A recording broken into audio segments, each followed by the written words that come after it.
Hello, am I audible?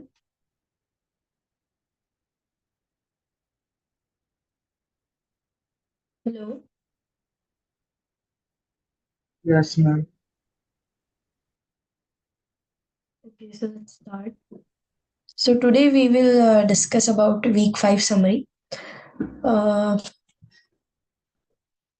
so how's your quiz? Any comment or anything you want to say about the quiz 1 qualifier exam?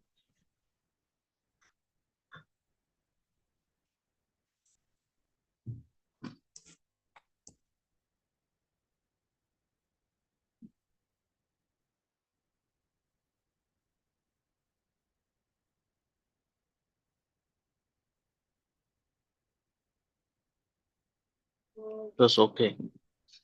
It was okay. It's good.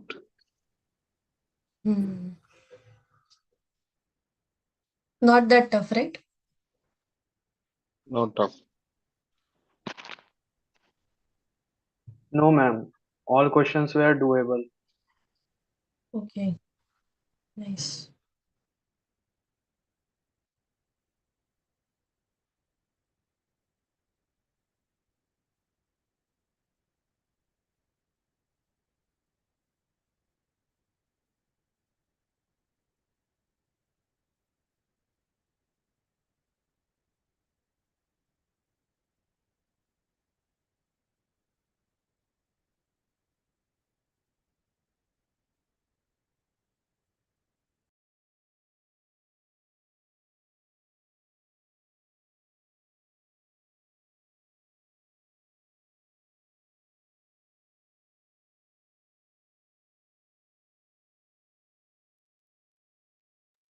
Okay, so let's start our class. So Hello, I'll ma'am. start with, yeah, Yes. Yes, you can. okay. Yes, ma'am.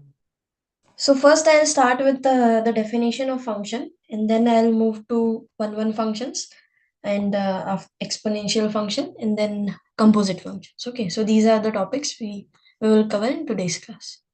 So first start with the basic definition of function. So what is a function?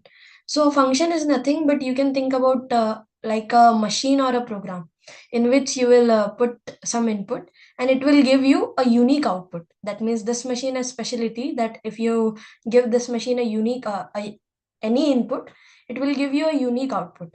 But there are some restriction over the inputs also. That means there are some choices this function will make. I mean, this machine will make that which input it will accept or not accept. It depends on its expression. Okay, so what I mean by that, let's see. So definition is, a function is nothing but a map or a correspondence, you can say.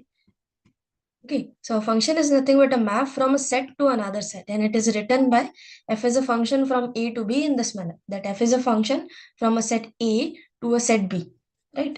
So a function is nothing but a map from a set a to a set b, which satisfy two conditions, such that first condition is that, or else you can write these two conditions into a line that for each a belongs to a, there exists an unique b belongs to b in such a way that this function f will maps this a to this b. Okay, so this is the definition of function. So function is nothing but a map or a correspondence between two sets a and b, which possess two properties. So first property is this: for each a or for every a.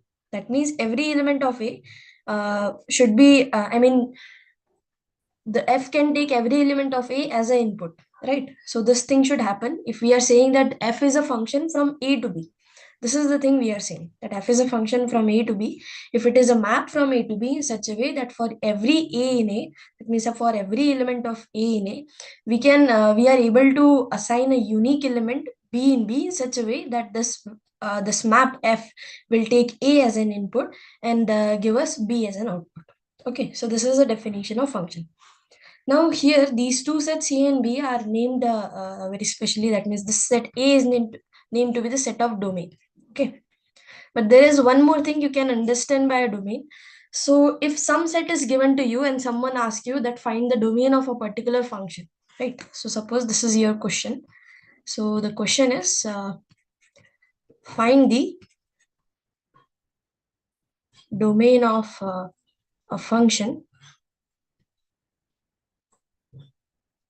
given by some expression is given to you. Okay, suppose here some expression is given to you or some condition or something is given to you, that what is this function, and they ask you to find out the domain of this function. Then what you have to do, you have to so the answer in this you have to answer in this fashion, that you have to collect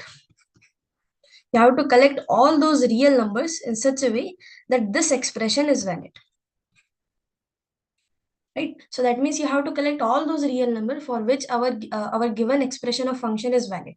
For example, if I give you a function, suppose my function f of x is under the root of x, and ask you what is the domain of this function, then what we have to do, we have to no, this is a summary session for week 5. This is not a problem solving session. So suppose a function is given to us via some expression, and someone asks you to find out the domain of a function. Then what does this question actually mean? So this question actually mean you have to find out all those real number for which your given expression is satisfied. For example, if I give you a function defined via this expression under the root of x, and I will ask you what is the domain of this function f. What is the domain of f, d of f, right? Then what you have to do, you have to think about all those real number for which this expression is valid. Okay, now here are two things. We know that under the root of, if I take any positive real number, suppose I'll take 10, or under the root of 20, or any under the root of any positive number x greater than or equal to 0, we can easily find out square root of that particular number. But instead of positive number, if I take negative number, suppose I'll take under the root of -1, then we know that this is not a real number. This is not a real number. So that means this expression is not valid for negative real numbers, right? So this will implies you that the domain of function is nothing but all positive real numbers. Okay, so this will implies that domain of f is nothing but all positive real number, which is sometimes denoted by r plus or anything you can say, right? R greater than or equal to 0. There are so many expressions for denoting all positive real numbers, anything you can use. Okay. So this is how you tackle the problem related to domain of a function. So again, I'll repeat again. So if someone asks you to find out a domain of function, it means that they are asking you to find out all those real number for which your given expression is valid, or your given function is giving you some output, right? So here in this case, if I put -1 as an input, I'll get output to be under the root of -1, and we know that this is not a valid real number for us. It's a complex number, right? So it's not a real number. So this is one thing. And the definition of domain is nothing but the collection of all those points where your function is well defined. That's the definition of domain, right? So domain is nothing but the collection of all points, collection of all those here we always talk about the function of real numbers, so that's why I'm saying that collection of all those real numbers, real number for which function is well defined. Okay, so this is the meaning of domain of a function. And what is a function? Function is nothing but a map from a set A to set B that satisfy two conditions. First condition is this, that every element of A should be taken as an input, right? That means for each A belongs to A, there exists a unique B belongs to B. In such a way, this map F will map the input A to an output B. Okay. So now I'll start with the 1-1 function definition, and there are several ways you can compute the function is 1-1 or not. Okay, so we'll talk about that. So 1-1 function. Now here also there are several names of 1-1 function. Someone says 1-to-1 function. This is also same 1-to-1 function, or someone says injective functions, right? So injective functions, 1-1 functions, and 1-to-1 function, these all are same. Okay. So what is a 1-1 function? So 1-1 function means if your given outputs are different, then the corresponding that means sorry, if the inputs are different, then corresponding output should be different. So what does I mean by that? So suppose f is a function, suppose f is a function from a to b, then f is said to be 1 1, then f is said to be 1 1, yeah, again 1 1, right? If x1 is not equals to x2, that means I'm taking different input, should imply f of x1 is not equals to f of x2, right? So this is the meaning of 1 1. So that means if you have two distinct inputs, then the corresponding output should be distinct or different, right? So here the statement look like this. If you have two distinct numbers x1 and x2 in your domain, and obviously x1 and x2 are 2 points in your domain, belongs to A. So suppose f is a function from A to B, then f is said to be 1 1. If I'll take two distinct input, that means if I'll take two distinct numbers x1 and x2 belongs to A, then the corresponding output, that means f of x1 and f of x2 should be different, right? This is the definition of 1 1 function. Okay. Now there are several equivalent ways which we can use to show that a function is 1 1 or not. Okay, so let's talk about that. So first way is this via definition, right? So first is definition. So what this definition gives us, this definition simply says that check this statement. So what is the statement? So the statement is nothing but it simply says that if x1 is not equals to x2, you should, I mean, this is our conclusion we have to make, that we should able to imply that f of x1 is not equals to f of x2. Okay. So suppose I'll take one function, I'll take very simple function. So let our f of x is nothing but 3x plus 2. Okay. And this is a function from the set of real number to the set of real number. And again, this is nothing but equation of line. And we know that eventually that equation of line is a 1 1 function, but still, let's check this via this particular definition. Okay, so how we use this definition? That's the main point here. So first you have to do, first assume x1 not equals to x2, and then try to derive f of x1 not equals to f of x2. Now what is f of x1? First see what is f of x1. So f of x1 is nothing but 3x1 plus 2. And what is f of x2? F of x2 is nothing but 3x2 plus 2. And since we know this thing, this is our known quantity. So we know that x1 is not equals to x2. So it simply implies that 3 multiple of x1 is also not equals to 3 multiple of x2. Right? This is an obvious thing. If some quantity, we know that 3 is not equals to 2. So if 3 is not equals to 2, then 3 multiplied by 3 is not equals to 3 multiplied by 2. Same thing we are doing here, but in some abstract sense, right? We are not taking the numbers particularly, but we are denoting those numbers via x1 and x2. So if x1 is not equals to x2, we can say that 3 of x1 is also not equals to 3 of x2. And this also implies that 3 of x1 plus 2 also not equals to 3 of x2 plus 2. But what is this? This 3 of x1 plus x2 is nothing but our f of x1. So that means this left hand quantity is not nothing but f of x1. This is not equals to, and this right hand quantity is nothing but f of x2. So that means we assume that x1 is not equals to x2, and we conclude this thing that f of x1 is not equals to f of x2. So It's that a means 1 1 this, function. yeah, correct. So this implies that f is a 1 1 function.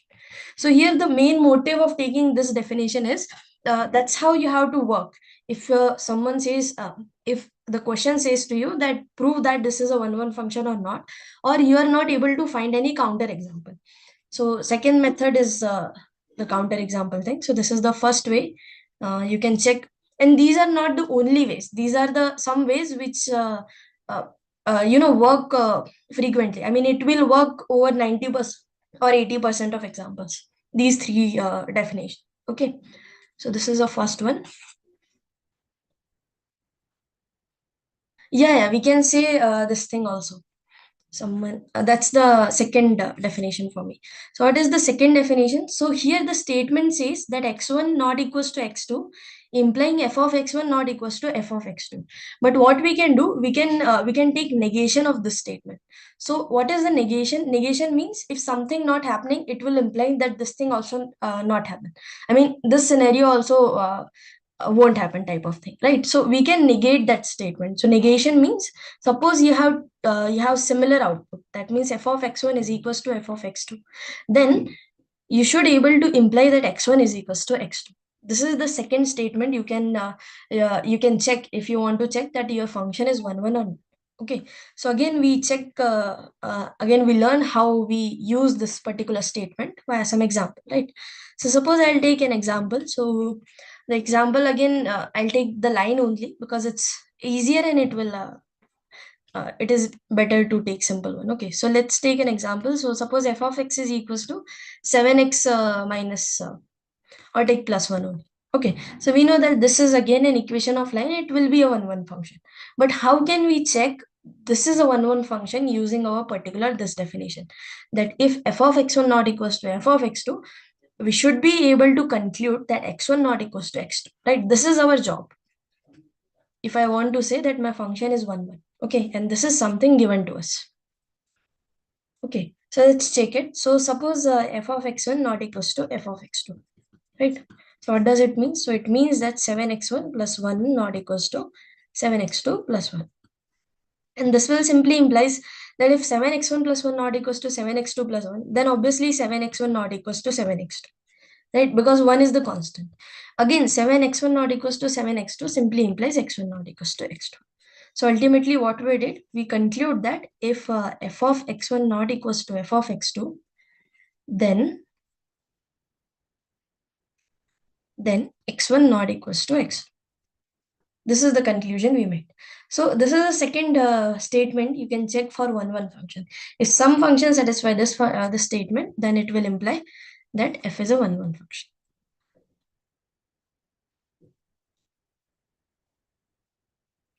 Okay. Is there any doubt in these two statements? Anything? No? Okay. So let's go. Madam, madam, that function that you are comparing, right? So x1 equal to x, x2. So that one in opposite direction, which one is not satisfied? Is it possible to provide one example? Yeah, we can do that. For example, I mean, the one simple example is the parabola, right? I mean, if you take f of x to be equals to x square, then x1 not equals to x2, this does not imply f of x1 not equals to f of x2, right? This does not imply. We can simply take minus 1 and plus 1, right? Yes, Minus 1 is not equals to plus 1. So it does not imply, uh, right? Because yes, then minus 1 square is same as 1 square. yes, yes, yes. Huh. So this is the third way that why using some counter example. This is a one counter thing, right? Yes. This is known to be, this is the third way, finding some example. Finding some counter examples, right? So eventually, I mean, whenever you start doing some example, first thing you have to do this thing, that this is your first choice. If you are not able to get any example, then you can try to prove that that function is 1 1. And for proving, you can use these two statements. Because obviously, we cannot use these statements for disproving, right? I mean, if Yeah, this. see, if we hear this that earlier one that is shown, no, so it Uh, no, earlier one, madam, above one. So if you same thing we can derive for everything, so it will come same manner, right? So that's why uh, I'm thinking, what is a different and maybe opposite uh, definition. So if here we are defining f of x is equal to 7x plus 1. Then if you are comparing and at the ending it is coming, we are here one by one cancel, again the x1 not equal to x2 is coming. So what is the situation? X1 equal to x2 it will come. This kind of expressions I'm telling. I understood the x squared, but this kind of expression I'm asking. Ma'am, just okay. show the question process number one, example number one. Yeah. One second. Just This hold one. on. No, the previous one. This one. This one, no? Hmm. Just hold on. Okay. Got it. Yeah, complex examples we can take, but actually I don't have anything in mind now. And let's see. Let's see if we. I'll try So to he's remember. asking x1 not equal to x2. So which means both are Hmm. same point only. Both It are is not same point. different That's point. correct. That's it. That's the That's it. definition for what he's asking. So he's confused is the equal to. So both are the same only. And if it I is mean, not these two equal to means statement it's are different same different only. point. Correct. If it is not equal to, that is different points and different outputs. That's it. Yes, so Yeah. that steps whatever expression we will do same kind of things only it will come. So that's why because we are balancing both end. Then output definitely it will be the same one. But we are putting it's equal to or not equal to that only. Whatever we are defining same thing it will come. So Okay. Sorry. Here you got confused or something. Is that the case? yeah, madam. So yeah, if you are 7x plus 1, if you are taking any other expression, so whatever you are telling, definition f of x1 equal to f of x2 or f of x1 not equal to f of x2, if you derive same any different expression, it will come same manner only, right? Right. Not It only will on come same. linear equation. Yeah, only on linear. It is actually hard to compute over complex equation, but these method works. I mean, if see here we have inequalities, right? So inequalities sometimes get a little bit trickier to handle. In place of equalities, here we have equal sign, and we know that if we have equal sign, we can cancel easily or something do easily, right? But sometimes in case of inequality, it's not that obvious to cancel things or do if you solve some example you will get idea. Okay. Okay. And the fourth thing is the horizontal line test. This is a third thing, that finding some counter example if you can find two distinct inputs for which your value of function is same, right? So then obviously it is not 1 1. So this is a third way, and the So, fourth so way the is so the conclusion is for every distinct of a distinct value of x, there should be a distinct fx. correct. For distinct input, that means distinct value of x1 and x2, there should be exist distinct output. That's why they say 1 1. What is the meaning of 1 1? This is that x1 and x2 are distinct. Then simply f of x1 and f of x2 should be distinct. Right? This is a 1 1 thing. Okay. Now the fourth is the horizontal line test. Okay. So what is horizontal line test? So it is if you have a graph of a function, suppose if you have graph of certain function, then while drawing the horizontal lines, what are the horizontal lines? So suppose this is your function, or this is the graph of your function. Then if you draw several horizontal lines, this is a one horizontal line, another horizontal line. And if each horizontal line intersect with your graph exactly once, okay, exactly once, yeah, at least once, or sorry, at most once. I mean, it is possible that some horizontal line does not even cut your graph, correct? So that means at most once. Okay. So if every horizontal line intersect your graph at most one times, then the graph of whatever function express this particular graph is a 1 1 function. Okay. And why this happened? Because that's very easy to see. So suppose you have some other function which actually intersect. I mean, this is a one horizontal line. Suppose this is horizontal line named to be y is equals to 5. Right. Now this horizontal line actually intersecting our graph of a function two times. So what is happening here? So if you consider the coordinate of this particular these 2 points. So suppose this is something x is equals to -6, and suppose this is something x is equals to 10, right? So then the coordinate of this particular point is nothing but -5. This is 6, suppose -6 comma 5, and the coordinate of this point is nothing but 10 comma 5. Now here what is happening? You have two distinct output, x1 and x2, but your input is same. So that's the thing. So that's why this horizontal line test actually works. So what does this horizontal line test mean? So it simply says that if you have a graph of a function, and if you draw several horizontal lines, so many horizontal lines you can draw, but every horizontal line should intersect your graph at most once. At most once means there should be at most one intersection point. There should not be two or more than two intersection points. In this case, whatever function give us that particular graph, that function is a 1 1 function. Okay. So from here you can check that a function is 1 1, that if I give you some polynomial tool, then we know that we can easily draw the graph of polynomial, and we can easily check that a polynomial is 1 1 or not. Okay, so if I give you a complex polynomial, then these method might not work. These above three methods might not work, right?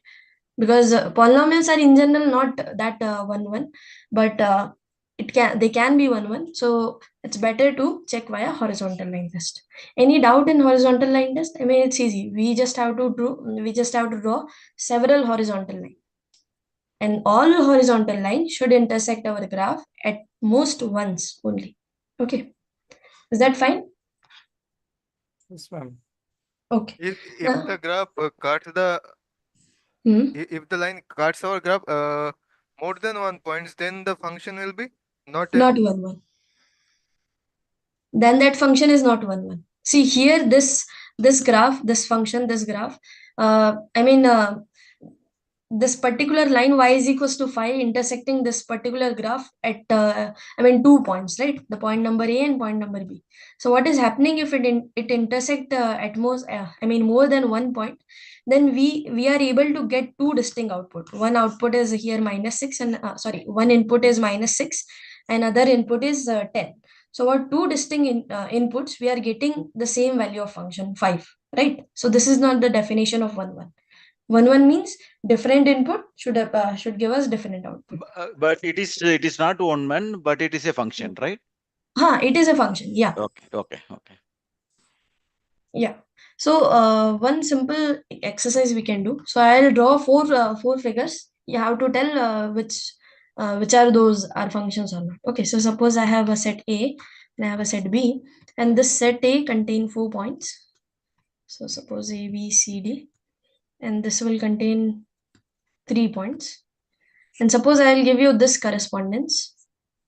This is going to 1, this is going to 2.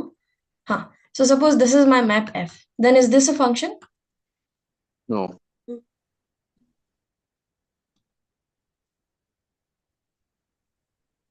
It's not a function. It's not a function. No, correct. Why it is not a function? The input doesn't have output. Right, correct. Not This ma'am. D is it's a D have point of no a domain. image. Yeah, correct. We don't have output, we don't have image. Now, if I remove this D from my domain, then It is a function. It is a function. Yes, it is a ma'am. function. Correct. Now, what I'll do, this B is mapping over 1, A is mapping over 1, C is mapping over 2. Now, is this a 1-1 function? No. One-one? This is not a function. ma'am. No, right?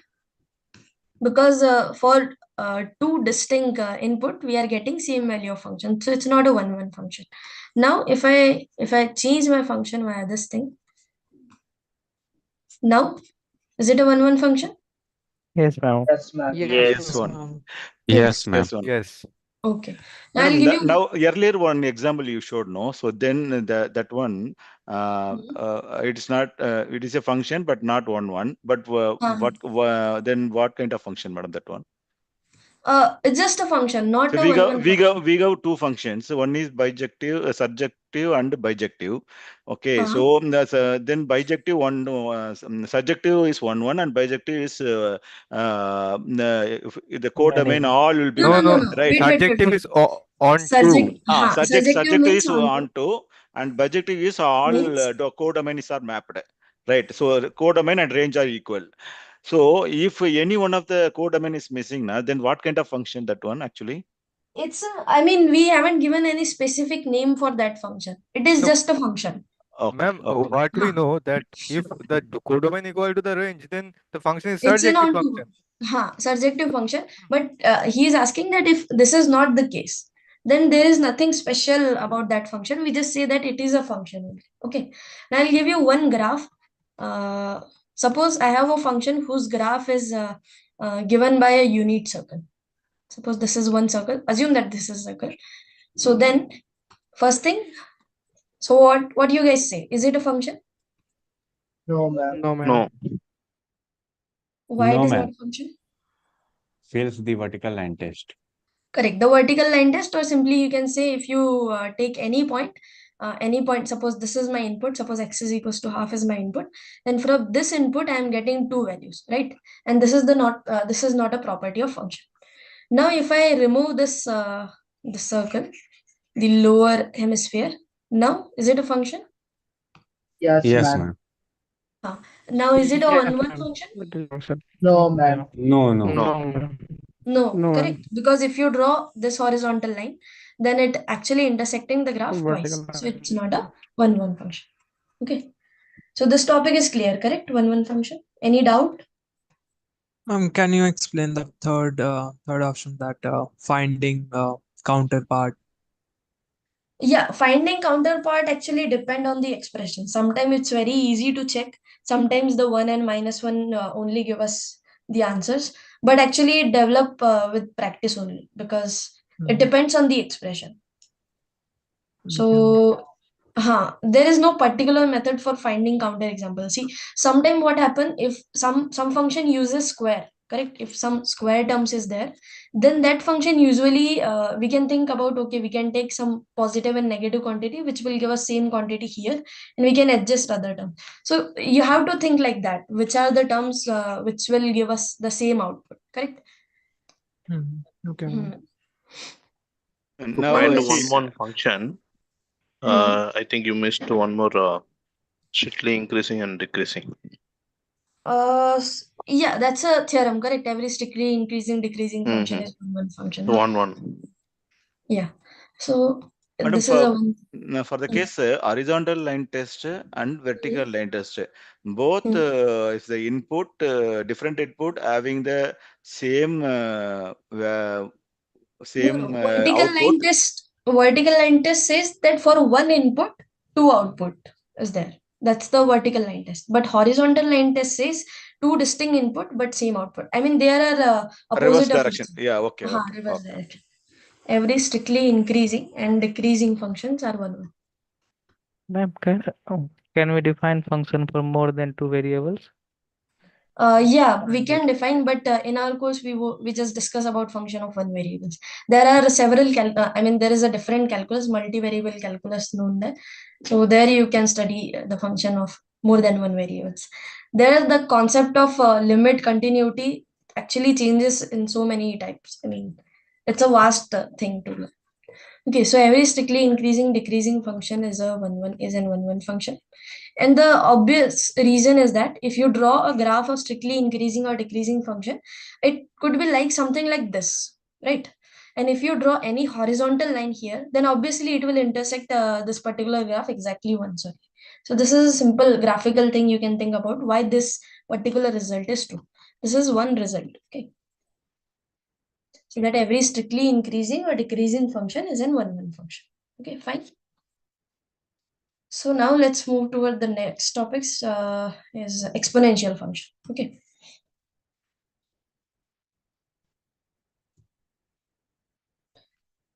So exponential function. So exponential function is nothing. So first you will fix a real number. So a belongs to real numbers. First you will fix it. And then you will define a function f from real number to real number with the help of this expression. That f of x is nothing but a to the power x. That means we are taking power of this particular fixed number a. And this function is known to be the exponential function. Okay. Now we will study several property of this exponential function. So I'll start with the graph. Okay.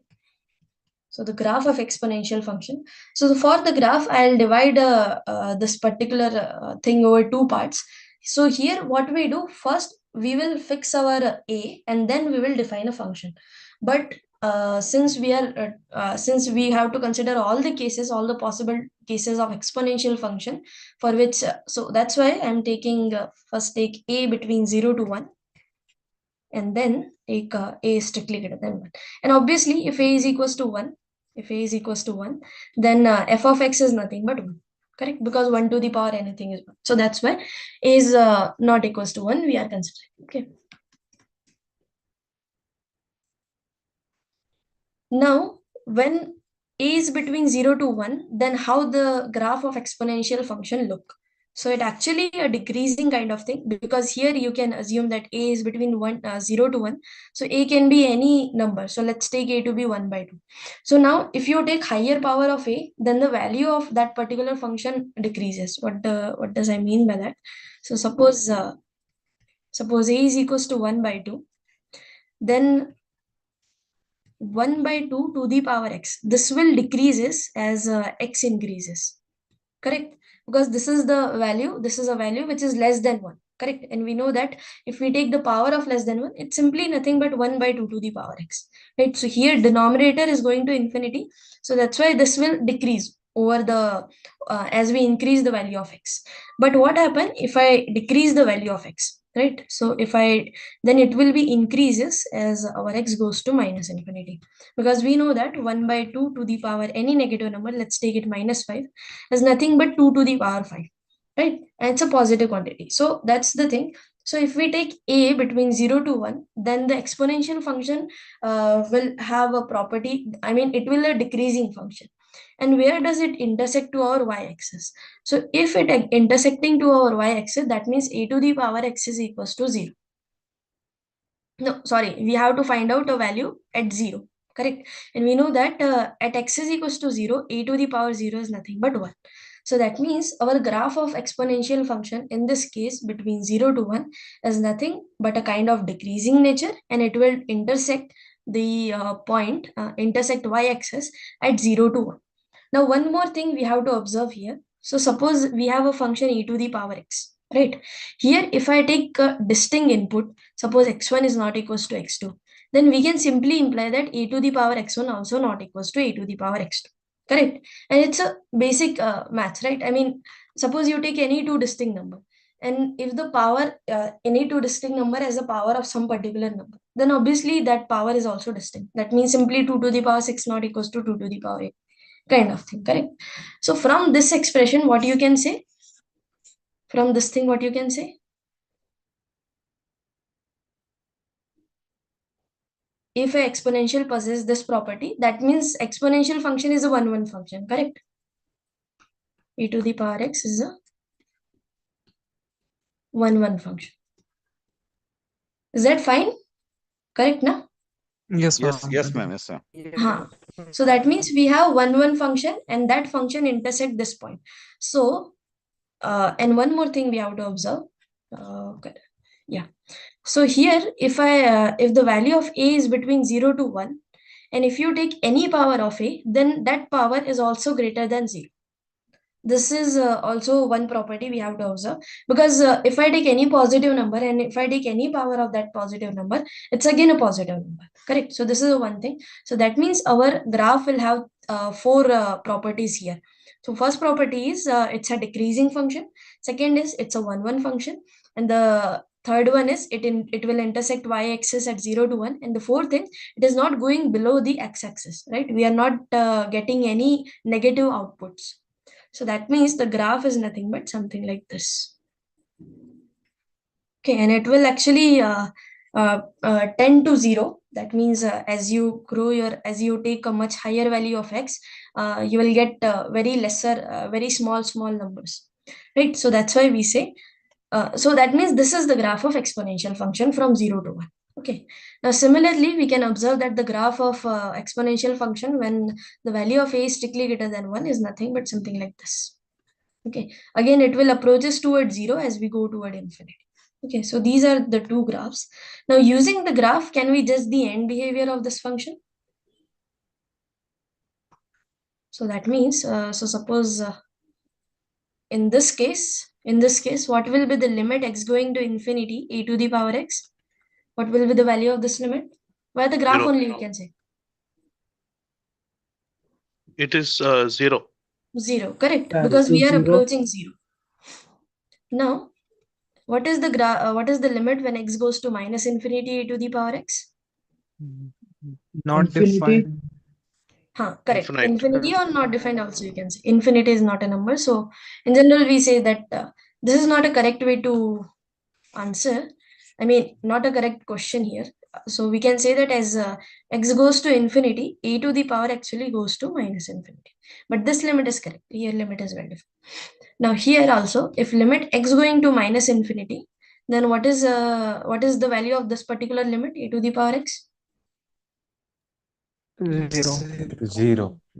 0, correct. We are as we go toward minus infinity, the value of a to the power x actually decreases, and obviously we cannot cut the x-axis, so that's why the limit is 0. Okay. Now here, as this is one thing. Now here, as x goes to infinity, a to the power x goes to infinity, correct? As x goes to infinity, a to the power x is actually going to infinity, correct? Is there any doubt in this limiting case? No, right? It's straightforward. Is that fine for you guys or something? Yeah, ma'am. Yeah, It's got it. fine. Huh. Yeah, fine, fine. Okay, someone asked a doubt about the quiz. I'll come to you later, okay?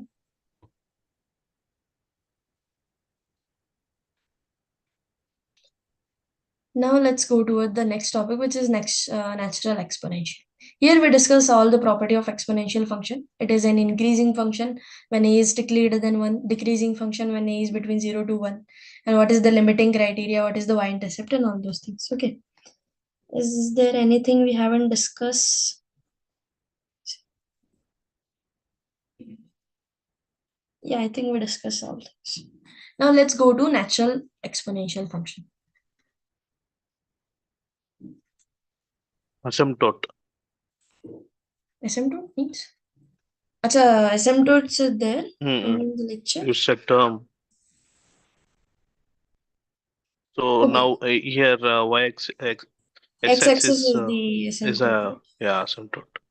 Huh. So asymptote is nothing but a line which kind of a parallel or which seems to be intersecting toward graph at infinity, right? So here observe that this x-axis seems to be intersecting with our graph at infinity, right? It will actually never intersect the graph, but it seems to be intersecting the graph at infinity. Such kind of lines are known to be asymptotes, right? So here the asymptote is nothing but x-axis. So Yes.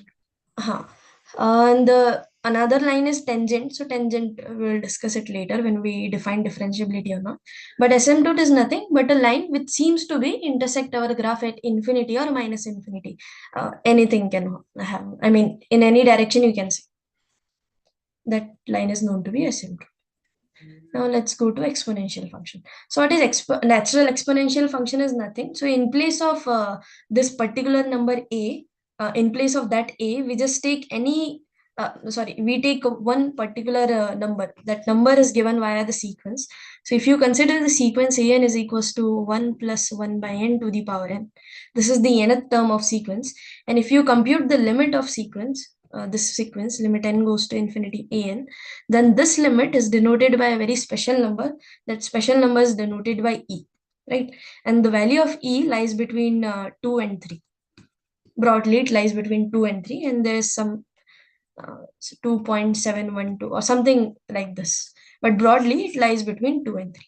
And this number actually frequently we can see in so many practicals, or if you guys ever gone through some physics related practicals, then you have seen this but this particular number e or e to the power theta over several times, right?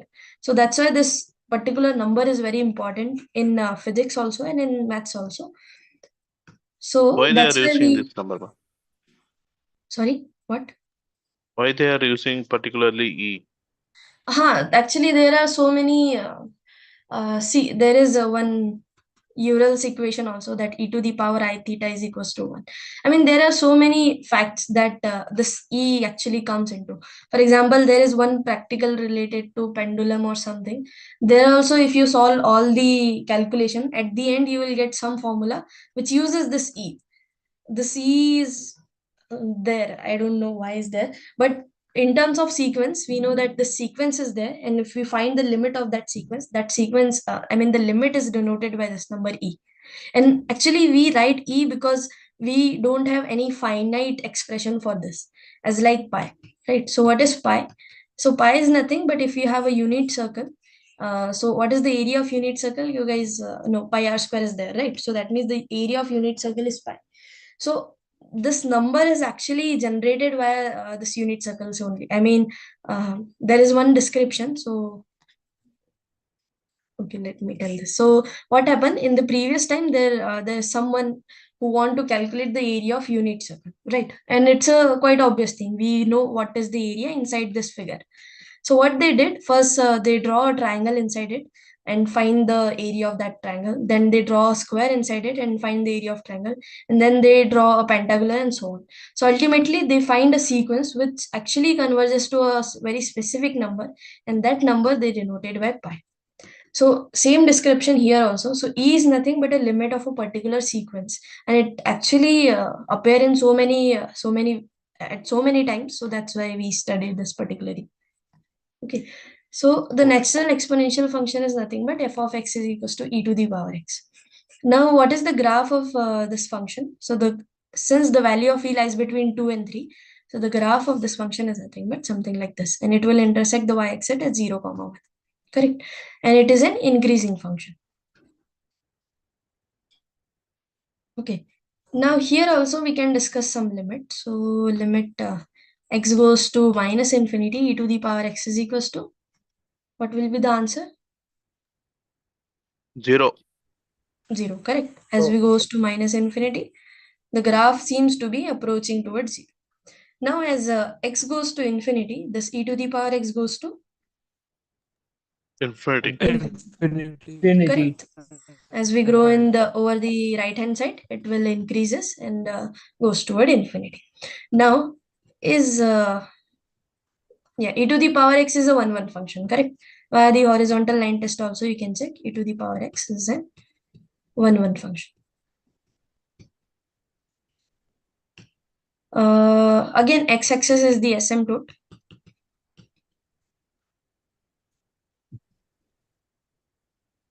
Asymptote. Anything else we can talk about this? Range 0 to infinity. Intercept.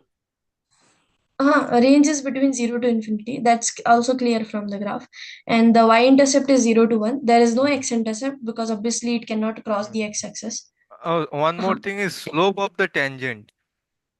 No, that thing we will discuss when we discuss, after studying the differentiability, we will discuss about tangent and slope of a graph. Okay. Oh, So after let's save it calculus.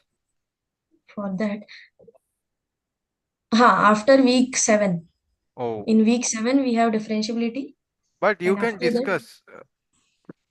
You no, are- actually, we define differentiability using limit and all those things. So it's better to go in a sequence. Okay, Right. okay, no problem. Again, Let I it have, be. Okay, okay. Mhm. now I have one topic left, which is known to be the composition of functions. Okay. And we actually discuss in detail the domain of composition of two functions. Okay. So what is composition of two functions? So it's nothing but over some particular value, I want to apply more than one function repeatedly. Suppose you have an input x, and first I want to apply a function f on this input that will give me output f of x, and over this output I want to apply one more function named to be g, and that will give me another output, and that output is denoted by f of g of x. Okay, so it is known to be a function g composite f composite g or g composite f. Yeah, g composite f. So there are two composition we usually talk about. First is f composite g. This is the notation for that. So f composite g of x is nothing but a function who maps the input x to this output, that f of g of x. That means first we will calculate the output g of x, and then we will apply the function f over that particular output and compute f of g of x. This is known to be f composition of g. Now, similarly, we can say g composition of f of x also.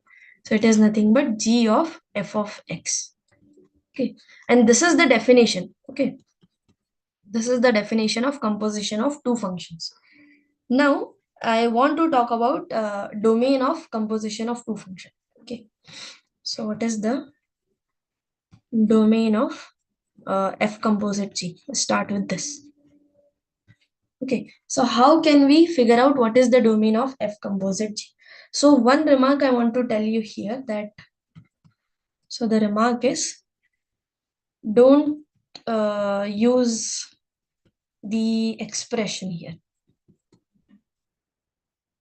Expression of f composite g. Okay, and why I'm giving this remark, I'll tell you in a moment. So, but first try to define the process how we compute domain of F composite G.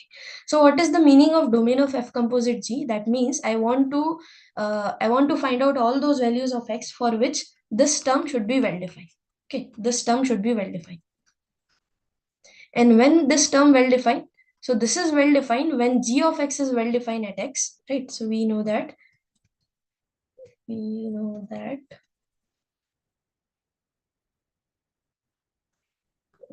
f of G of X is well defined only when first thing is G is well defined at X. By well defined means if I apply G on that particular X, I will get a one real number, correct? So that means G is well defined at X. And the second thing is F is well defined as F is well defined at G of X. Okay, so ultimately, if I want to compute the domain of F composite G, what I have to compute? I have to find out all those real number for which first thing is G is well defined at that particular point X, and the second thing is F should be well defined at G of X, not X, G of X. Okay, so if you combine these 2 points, you will get a very nice method to find out the domain of F composite G. So what is the method? So method involve 2 steps. Okay, so step number 1 is find the domain of G, right?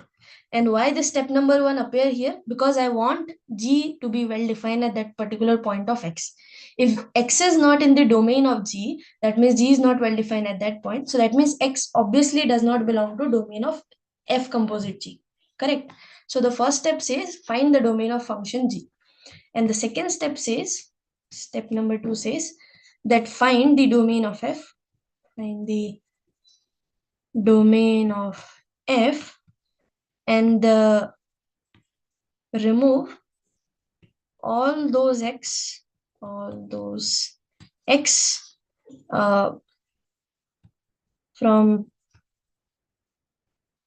domain of G. See, I want to remove all those X from domain of G for which G of X does not belong to domain of F. Ultimately, what happened? The domain of F composite G is nothing but a subset of domain of G. What we have to do, we have to first consider the domain of G, and then from domain of G, we have to remove all those points which for which the value, the output, that means for which the G of X is not in the domain of F. Okay, so we can figure it out via some graph also. So suppose this is the domain of G. This is the domain of G. And from domain of G, I have to remove all those points, all those X. I have to remove all those points for which at this point, this G of, suppose this is A, B, C, D, E, right? So for which this G of A is not a part of domain of F. Okay, because if it is not a part of domain of F, F is not well defined at G of A. So that means F composite G does not make sense. Is there any doubt in these 2 steps? Like in step number 2, like we can say that we are taking intersection of this, like G and F. No, actually, का it's not domain का intersection because intersection. what is happening here, G of A should not belong to domain of F, not A, right? I mean, the image over that particular point A, G of A. That's why the intersection is not there. But see, the basic sense you have to understand that what are those points for which F G of X should well define. First thing is G of X should well define, and then F of G of X should well. That means F should be well defined at G of X point. Okay, so that's why these 2, if you go along these 2 steps, you can find, you cannot actually exclude, you won't leave any point, or you cannot, mistakenly what happens sometimes when we compute the expression, there are some points over which this G function is not defined, and that creates some problem. For example, if I take one simple example here, so suppose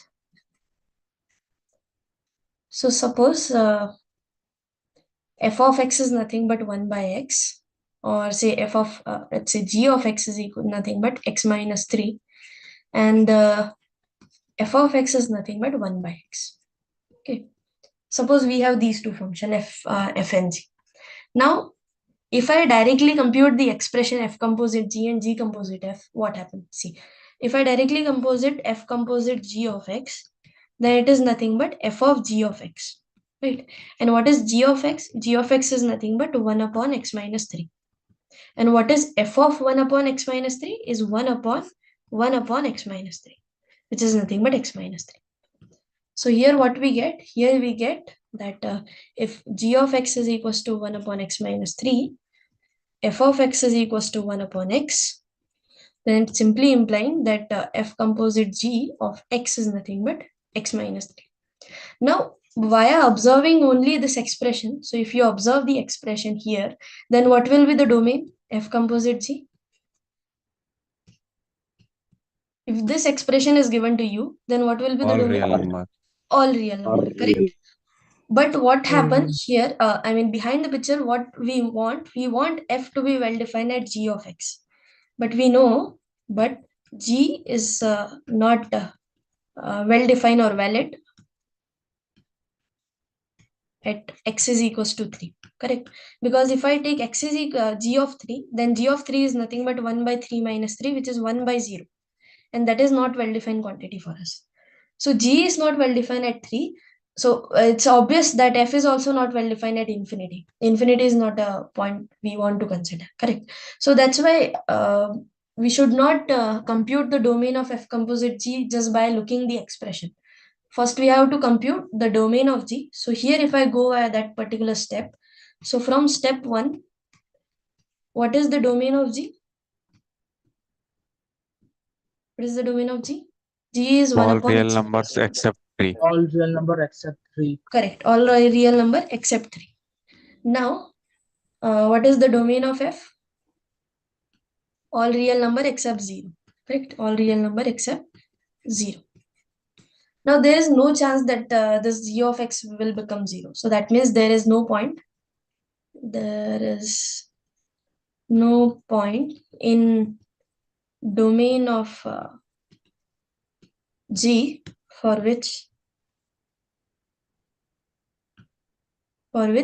g of x does not belong to domain of f. Right. So there are no points because in domain of f, the only point is excluded is the singleton 0. And we know that g of g is defined as 1 by x minus 3.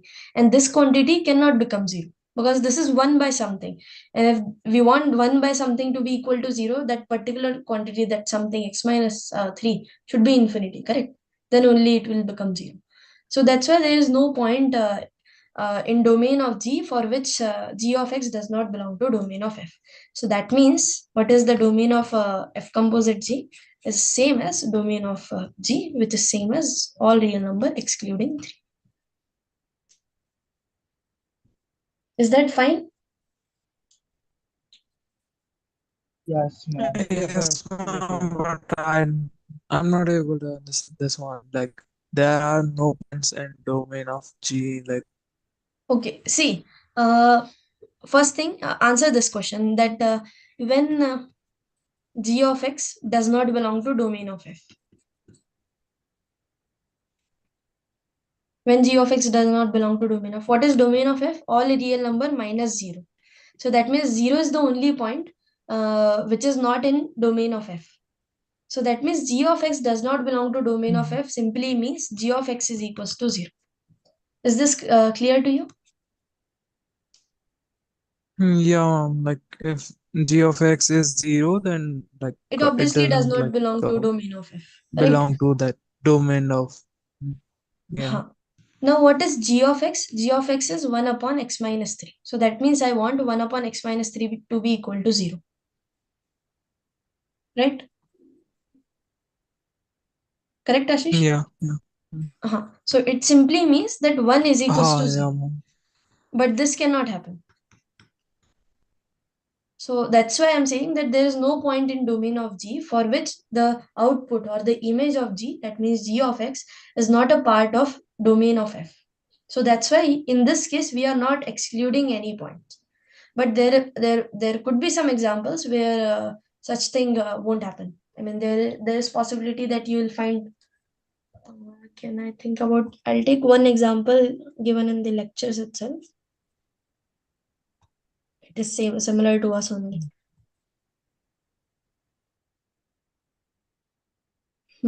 So let's try to compute the domain of this function. It is similar to Ma'am, us. just hold on the slide. Just Yeah. I am trying to read it again. This one? Just scroll a little bit up.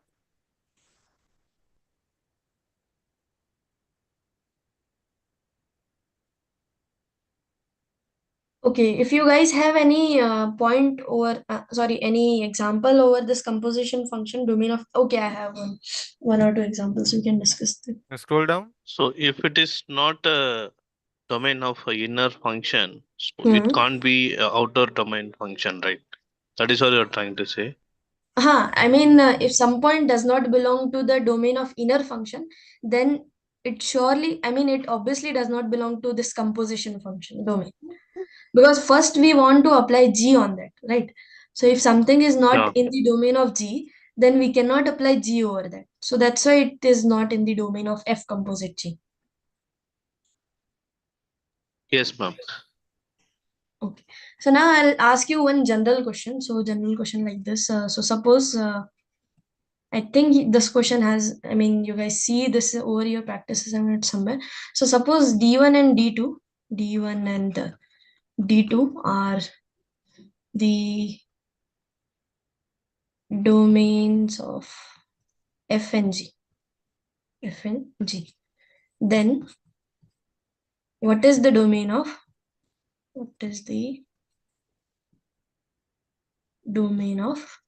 F plus G?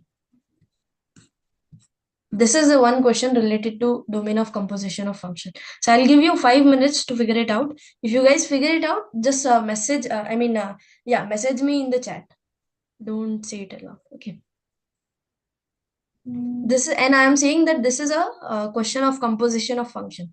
So figure out how many functions are there involving in this particular expression.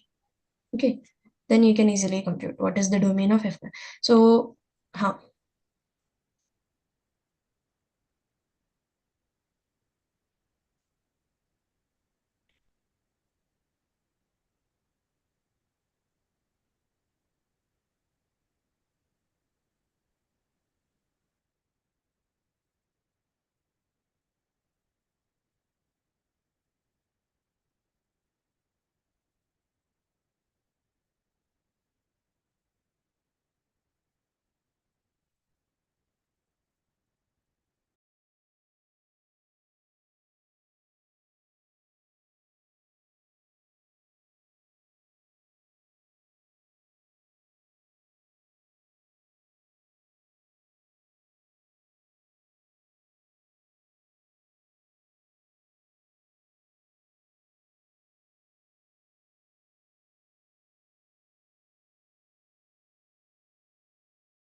See, there is addition here. Okay. So you have to consider this expression like f plus g of x. I mean, f plus g is a function which apply on x. It will I mean distribute it like this thing, f of x plus g of x. Okay. I think this is one hint you can say.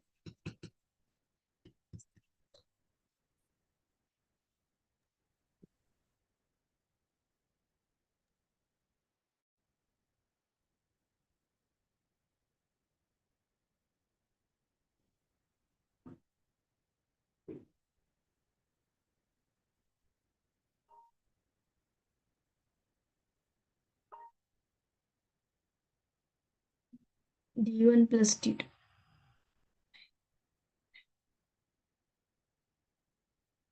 I got two correct answers.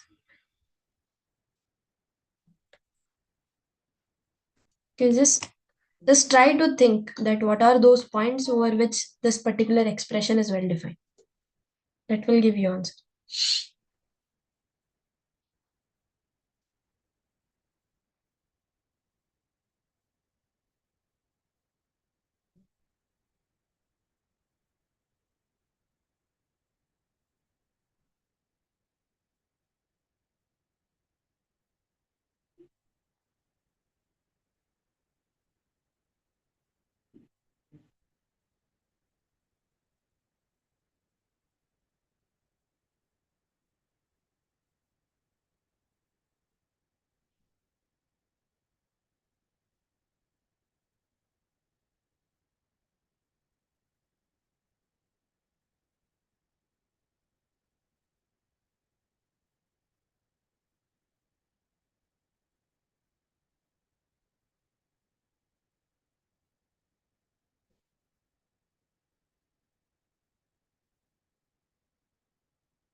The Panshu, it's not union. Think about it once.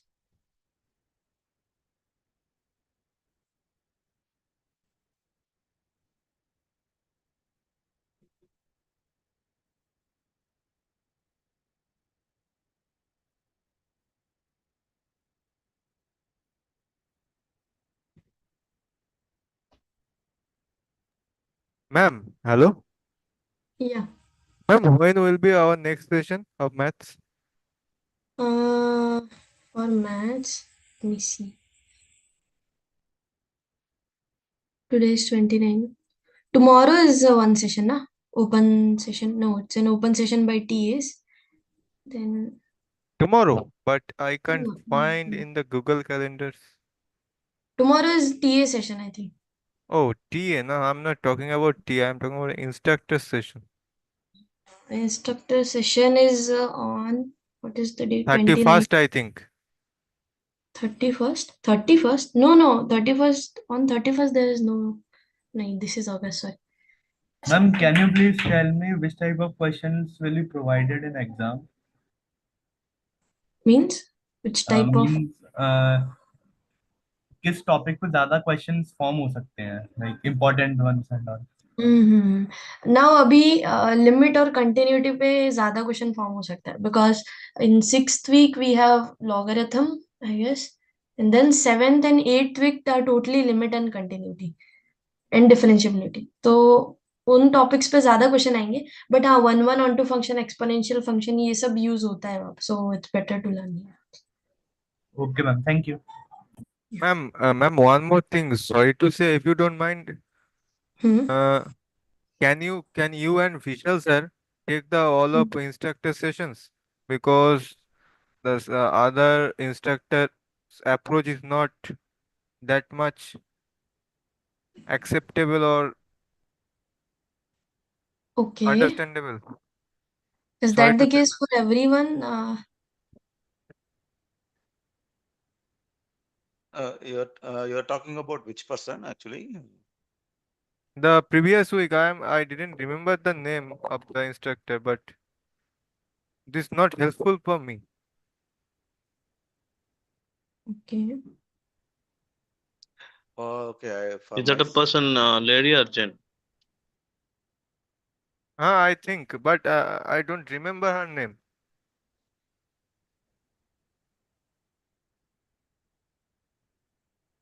Okay, let's see. We will see. because Okay. I'm facing problem while putting the end behavior. After a long time, I got the process. no, it's a lady or a gen. Yeah, I think he's Huh? talking about some Samriddha. Mm-hmm. But for my side, I don't have this kind of issues and all. Because whenever Okay, I okay. see in the classes, I've not noticed that kind of things. It's Okay, okay. good only. Mm-hmm. Yeah, you But can but see. the You thing can is, talk to her, no? Yeah. the thing is like the way she teach is a little bit different than you and Vishal. Like, uh, Mm-hmm. what to say? It's not more engaged, I can say. Yes, Okay. I had, but not like pathetic, I can say. But it's okay, okay. But not you people are good, better than that. yes, yes. She is not just giving her full effort. What I'm trying to Okay. say. No, you cannot say this. Straightforward. Okay. Uh-huh. I mean, if you have some doubt, I mean, you can ask in her class also, right? Just raise your hand. I think she will. Okay, one thing I can say. Okay, so your, I mean, main thing is the class is Uh, not that engaging, right? no, no, ma'am. You and Yes, Vishal sir yes, checked correct. all the instructor session, na?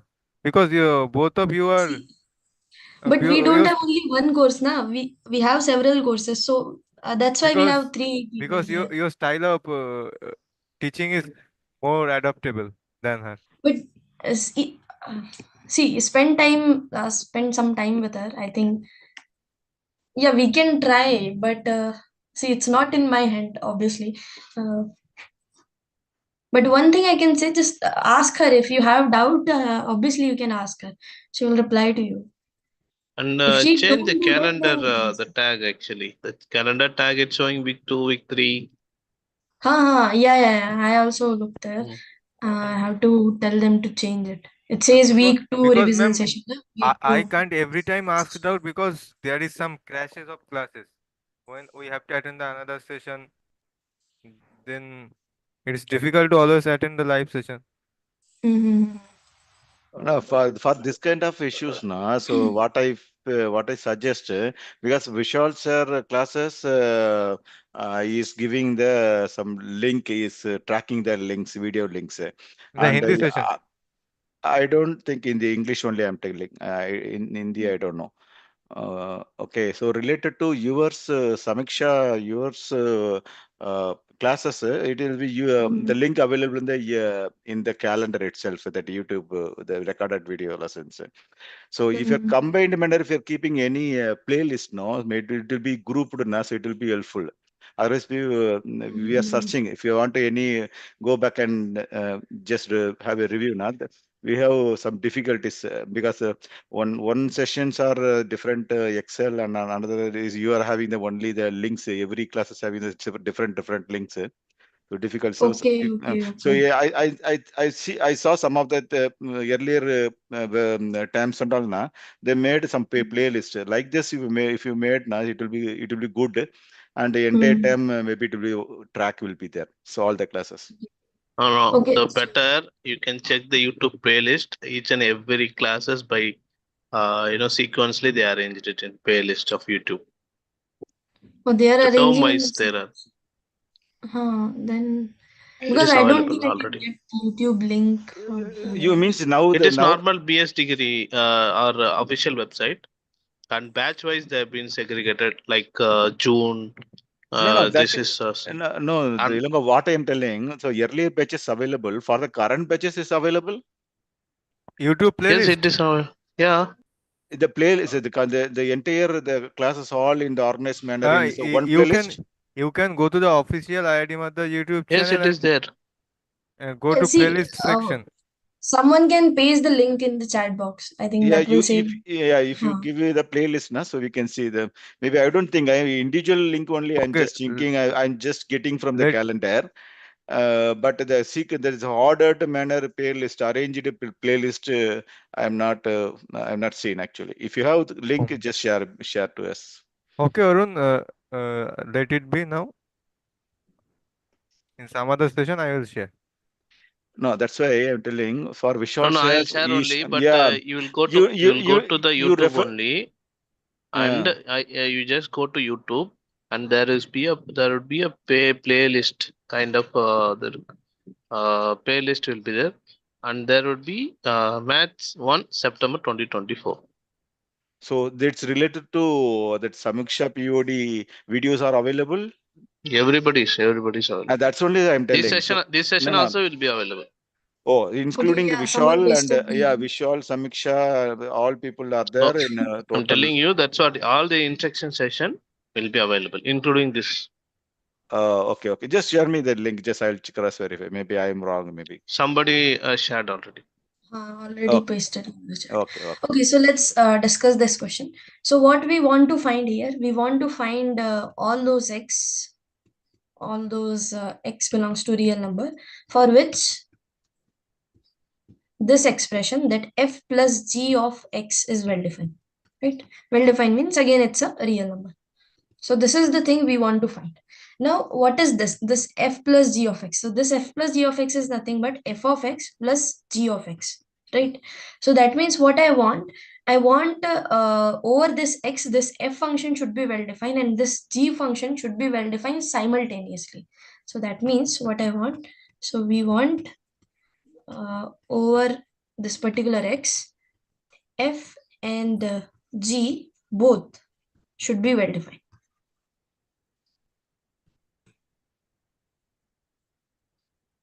Right. Now, since it's given that the domain of f is nothing but d1 and the domain of g is nothing but d2, so we know that whenever this end comes, this end means intersection, right? We want this x to be a member of d1 as well as the member of d2, right? So what does this particular line means? This particular line simply implies that x belongs to d1 and x belongs to d2. So that means x belongs to d1 intersection d2. So that's why the domain of f plus g is nothing but, so the domain of f plus g is nothing but d1 intersection d2. Now, why I say that this is a question of composition of function, because here if you consider another function, so let us say h be a function and h of x is defined to be fx plus gx. We need several variables for this. Okay, forget about it. So the short thing is ultimately we want to find out all those x for which fx plus g of x, those both of the quantities should be well defined at the same time, right? And that means fx and g of x should be well defined means f should be well defined at x and g should be well defined at x. So that means this x should be a member of d1 and d2 both. And whenever we have this and both kind of situation, we know that it is nothing but a set of intersections. So that means x belongs to d1 intersection d2. So that's why the domain of f plus g is nothing but d1 intersection d2. Okay, is that fine? Any doubt in this particular question?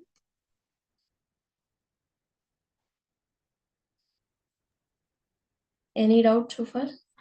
Any real-time example for the composite function?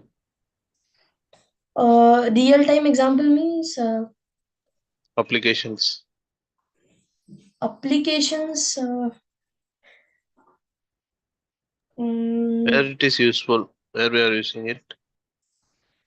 See, I cannot explicitly say we can use it, but you can think like that. If suppose you're doing some project, and in that project you have to do some task not simultaneously, one by one, right? So what I mean that suppose you want to do some project over this particular quantity x, and over this quantity you have to apply you have to do several tasks, but in such a way that first you want to get one output, and then over that output you want to apply your another algorithm, and over that output you want to apply another algorithm, right?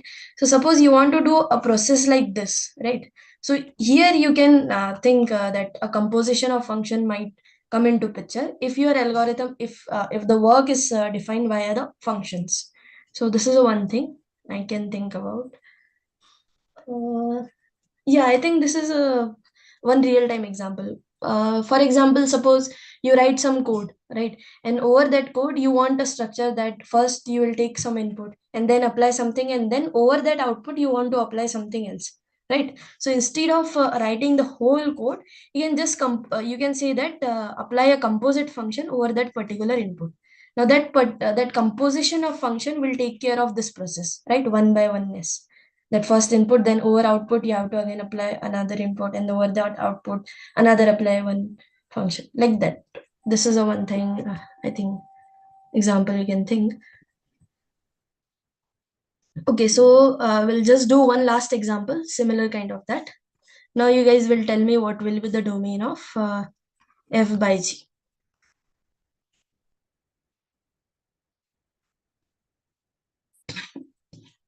What will be the domain of f by g? Okay.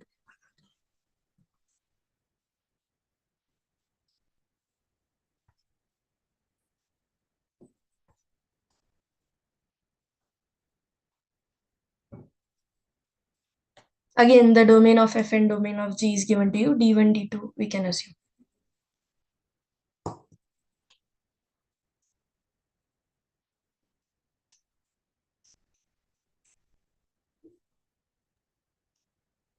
Maybe not exactly say those may be cancelled. I don't know. Sorry, what, Lokesh? Maybe not. You can say those maybe exactly, ma'am. Those can be cancelled out upon numerator and No, no, no. denominator. That's right. No, suppose they are in their reduced form. I mean, there is no common factor in f of x and g of x, which you can cancel out. Suppose they are independent. Suppose like this, f of x, suppose x minus 3, and g of x, suppose x minus 4. Right? I mean, there is no common factor in between them. You can consider that condition.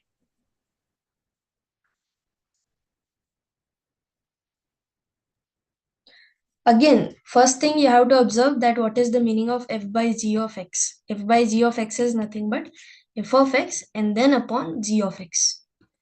So here remember what is the domain means to us. Domain means the collection of all those x for which our function is well defined. Okay. It is both like same intersection, but excluding g, 0 of g of x. That's correct. Can anyone explain why is this the case? Whatever he says, that's a correct answer. That d1 intersection d2 minus 0. So the answer is Because we need the common elements of f of x and g of x, and after all, we have to subtract the g of x minus. from from the common elements. We want to Ma'am, denominator cannot exclude be the 0. case of undefined when gx can be 0. Such a way that Yeah, because if the denominator tends to 0, then the function should be undefined. correct. So that's the same thing. So here also we first want our function f and g should be well defined at this particular x, right? So this simply implies that x belongs to d1 intersection d2, and again since it's a rational function, so we don't want denominator to be equal to 0. So we have to exclude all those points from the domain of g for which g of x is equals to 0. So that means d1 intersection d2 and exclude all those points from the domain of g in such a way that g of x is not equals to 0. Okay, fine. Is that fine? Any doubt so far?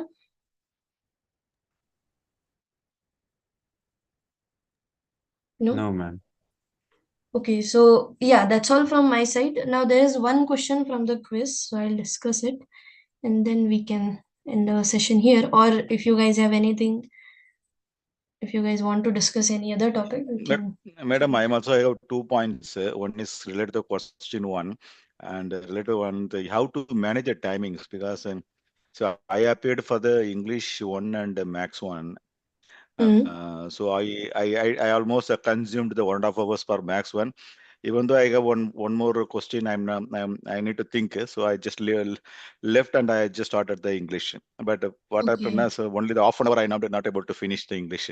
Then the time is end up and 10 questions I not yeah, I am not at all attend actually. So Okay. how to manage this timings? Because whatever the questions now all are new time, new patterns, different things for reading and understanding. It's taking time. So how we need to manage that timing that related to the max actually. Uh, so So see, any first thing suggestions is, maybe I can capture. so I think So I mean, you can go in the sequential. I mean, if some question is first observe the simple questions, right? If you stuck at one question, then just leave it and go to another. I mean, this is the thing I do always. That, mhm. uh, but I think with practice, your timing will improve. Yeah, because So, reading itself now, so almost we are taking reading itself maybe 2 to 3 minutes because we need to understand what they are asking, what are the inputs are available. So, right, right. so Uh, because it's at very time difficult to manage for me because earlier qualifier maybe first attempt maybe four subjects are written in the 4 hours. Mm. That is also in preparation also we struggled actually. But okay, now two items, two subjects we fail and we do the two subjects fast. Then second attempt I just attended. Then I got 4 hours for the two subjects. I easily completed for the max one and statistics. So Yeah, similar manner, I assumed so maybe we have the 2 4 hours time. This time mm, the time is they clearly mentioned, so it's gone out from the screen. so So it's yeah. very yeah Arun, yeah you have just two subjects in the term one. yeah. So that itself we are struggling to cover the videos and all. I have also solved the English portion. English portion is time consuming. Yeah, English. English is every Accounting because 44 questions na. So everything we Oh, need to read. So we need to understand what is the question. yes. Because yeah, so that time what happened, Samiksha madam. So I provided for only half an hour, but I'm not able to complete it. Then I'm just struggling with. Yeah, I don't know. Now end of the time, almost 10 questions I'm not able to complete. Arun, I Uh, only say you one thing that question solving approach is all based on your experience. It Correct. I mean, as you do practice, you will get new Hmm. approach that okay. So if something, I mean, you will get ideas quickly.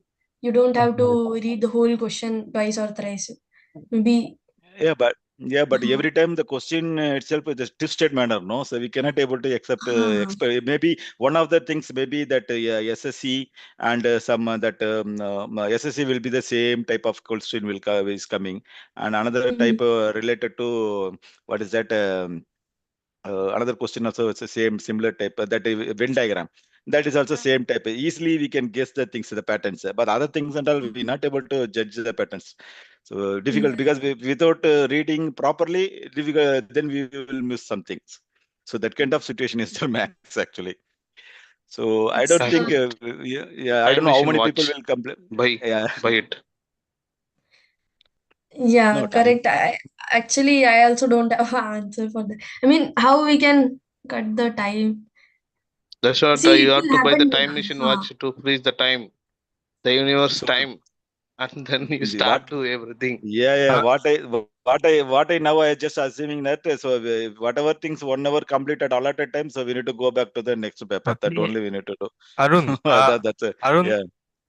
one thing Yeah. Tell me, sir. you can apply that which some there is not all the questions are lengthy of calculations. Some question you can Correct, correct. see and give answer.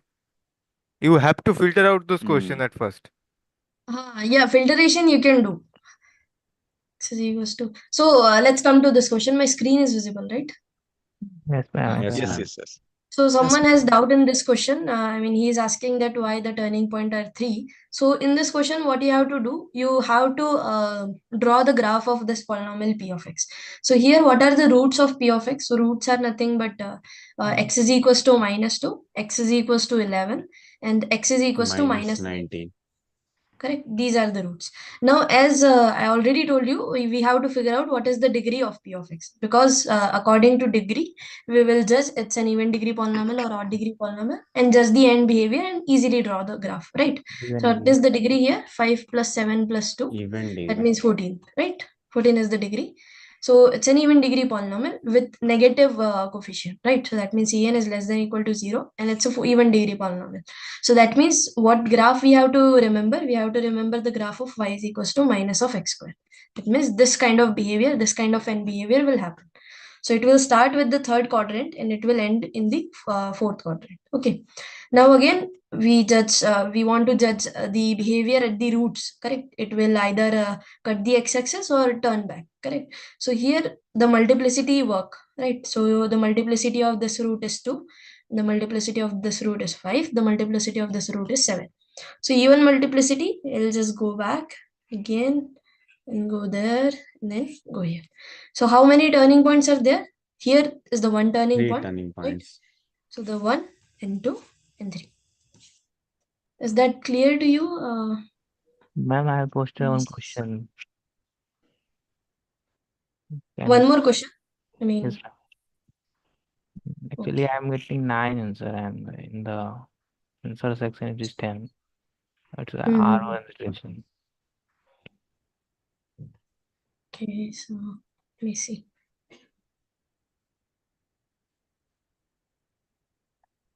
Ma'am, I have also a doubt in Question, no? question number three. Question number Three. 3. Okay, you can paste the screenshot. Madam, I pasted related to my question. Okay. Yeah, I'll go to that also. Let me discuss this one. I share my screen now. Yes, ma'am. So this is the question. So here you are getting answer to be 9, right? Yes, So ma'am. it's a short answer question. We have to find out the cardinality of R1. So what is R1? R1 is nothing but all those xy such a way y is equals to 2x. And what is S? S is nothing but all those natural number and a is less than or equal to 18. So here you have to consider 0 also. So I think you may miss 0. So Yeah, But yeah. it's Missing possible. 0. it's Uh, natural number, ma'am. Natural number can't be zero. Yeah, In natural our number course, contains we 0. have. That's why in the starting of the paper, we mention explicitly that 0 belongs to natural number. So I think you miss 0 by 0. That's why the answer is coming to No, be ma'am. 9. It's Ma'am, give mark for this also because we have got 9 only. So if possible, give the Uh, answer, give the mark for this. no, actually, it's not No. possible because I mean, the sir explicitly mentioned that we have to consider 0. So that means we have to consider 0. And in the paper also, I think we mentioned 2 or 3. It's mentioned, yeah, it's mentioned. But the by answering and just writing down, so started with 1, so I got even 9 only. So Oh, Yeah, if it is I a think range between 9 to 10, so it would be helpful. I So think whoever, Ilango, no, I think actually, you have made some counting mistakes. no, 0 I didn't include. he didn't include 0, 0, comma 0. That's Oh, why he got no. 9. Here you can't consider zero as a whole number. You have to consider zero as a natural number. Yeah, that happens. Okay, so this is one question. If alpha beta are the roots of this particular equation, then the equation whose roots are alpha square and beta square. Okay, so now first thing you have to do, if the roots of equation is alpha square and beta square, then we know that the sum of roots, that means alpha square plus beta square, is equals to minus b by a.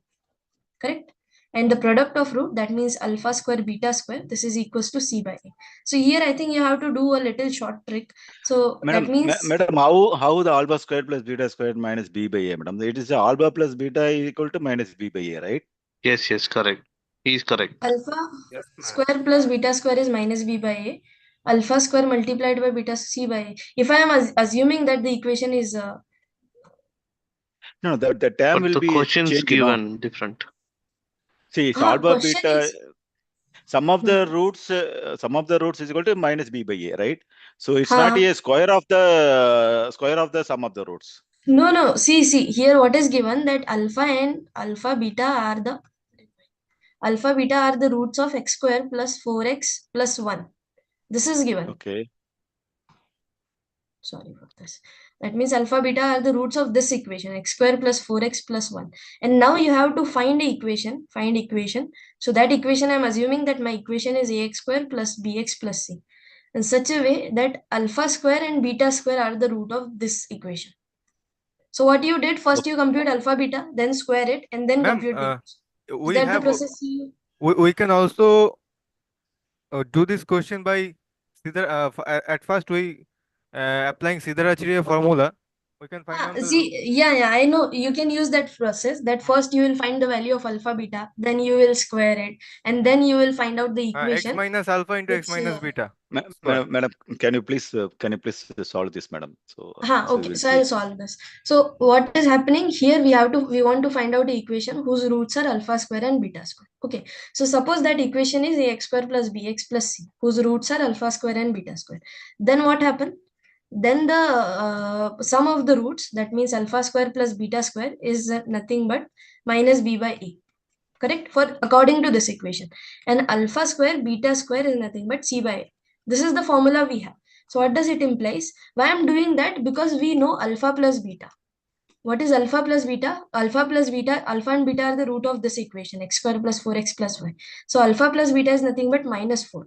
Correct? Minus 4 by 1, minus 4. And alpha beta is nothing but c by a, that means 1.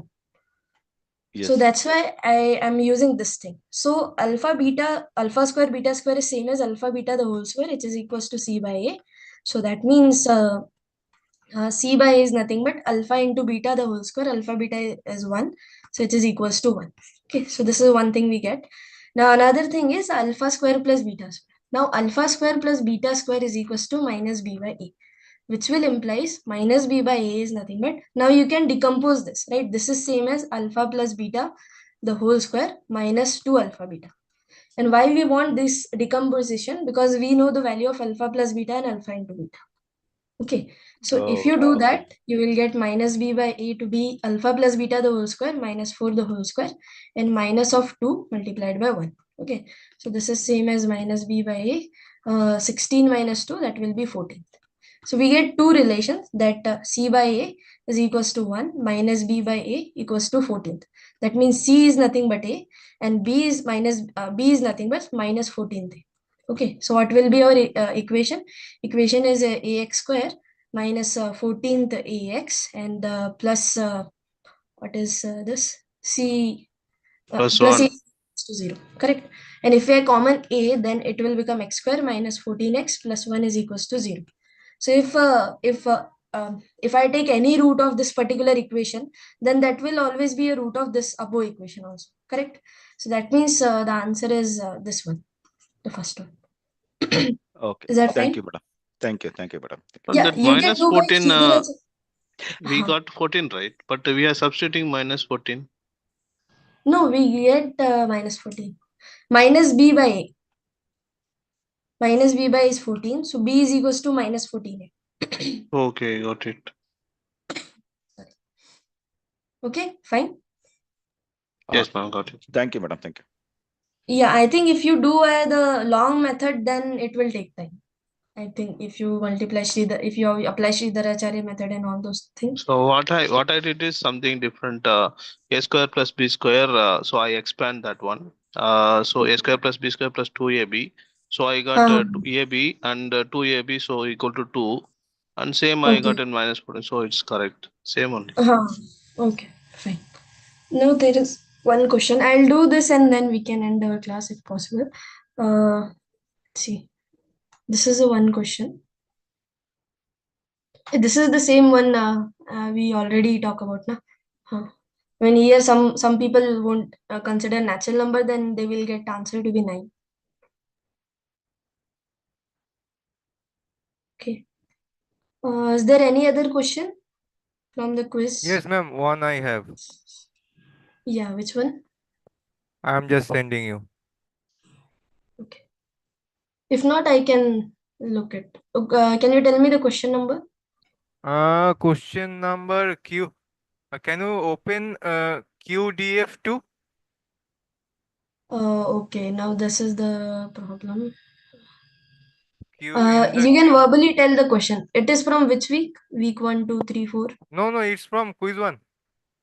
Quiz 1. What is the question? You can verbally tell me the question. Then I can. The question is from week 2.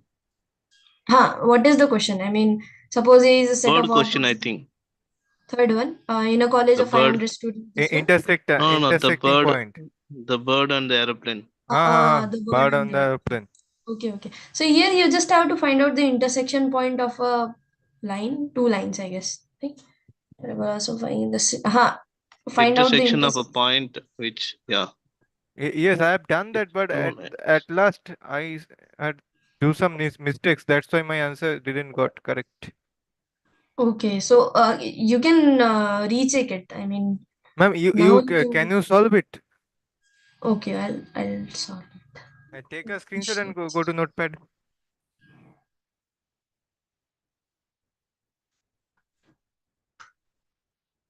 This is the question, correct? Yeah, absolutely. This one. So here it says that a bird is flying along the straight line 2i minus 6x is equals to 6. After some time, an airplane also follow the same straight line path with slope 2. Also follow the straight line path with slope 2. So suppose L is the line followed by an aeroplane. So the slope of a line is 2. So that means the value of m is equals to 2. And passes through the point 4 comma 8. Okay, so slope is given to us and a point is given to us.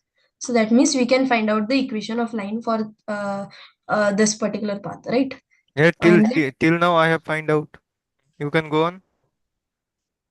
Okay, so suppose the line is y is equals to 2x plus c. So we just have to find out the value of c. So it's simply 8 is equals to 8 plus c. So that means c is equals to 0. So the line will be this y is equals to 2x. This is the line followed by aeroplane.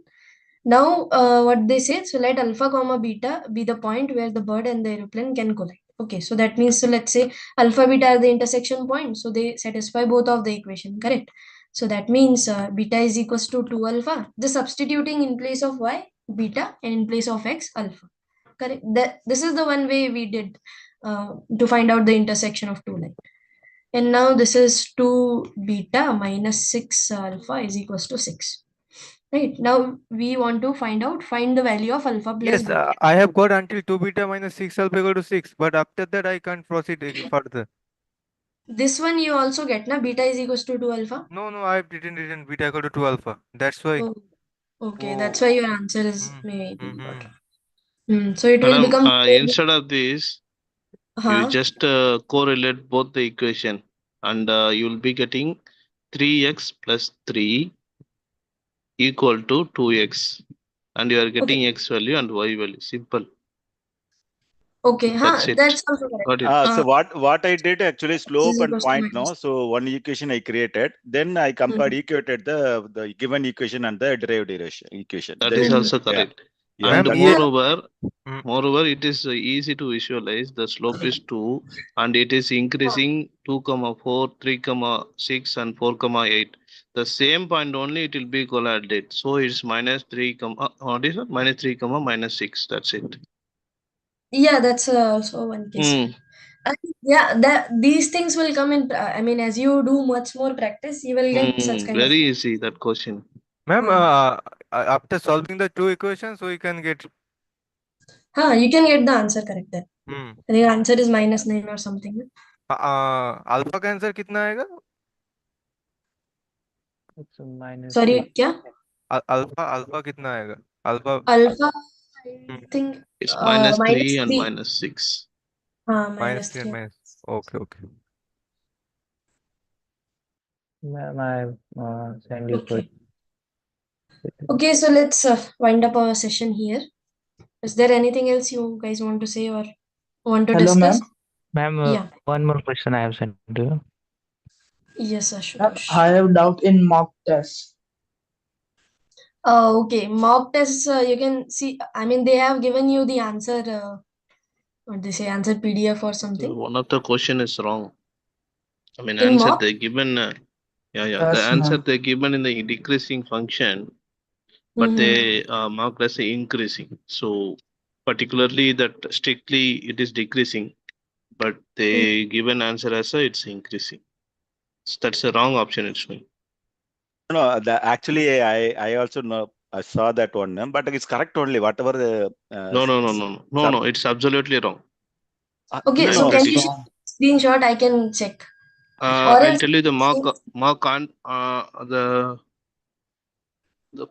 number of mark. Wait, I'll tell you the question number. description, you can tell me the description of question. Yes, Ashutosh, Uh, where is your question? I'm not getting your question.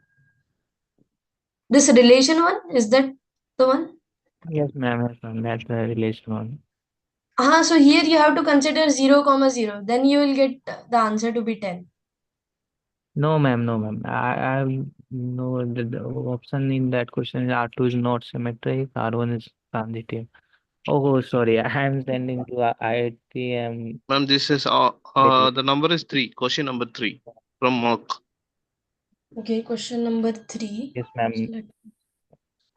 I have sent to you now. Can you see that? Yeah, it's loading. So what's your doubt? Why R2 is symmetric? Yes, ma'am. So see, if A and B are related, so that means A plus B mod 15 is equals to 0. So if A plus B mod 15 is equals to 0, this simply means that B plus A mod 15 also equals to 0. That means if AB is related, we can easily imply that BA is also related. And this is the definition of symmetricity, correct? Symmetricity says that if AB is there, then BA should be there, right? So that's why it is symmetric. And transitivity is also R1 is transitive because if A divide B then and B divide C, then obviously A divide C. You can one thing you can do, you can just check it via the expression also. Don't check it via the pairs. I mean, don't list out the pairs and then see which pair is missing. Check via the expression also that if A plus B mod 15 0, then B plus A mod 15 also becomes 0. Is that fine, Ashutosh? And like we have a condition, no? A is a factor of B and A plus B mod 15. This remainder should be 0. So can we apply there directly A comma B relation? Yeah, we can imply directly now because if A plus B mod 15 0, then obviously B plus A mod 15 also equal to 0, right? Okay. I got Okay, so here is this question.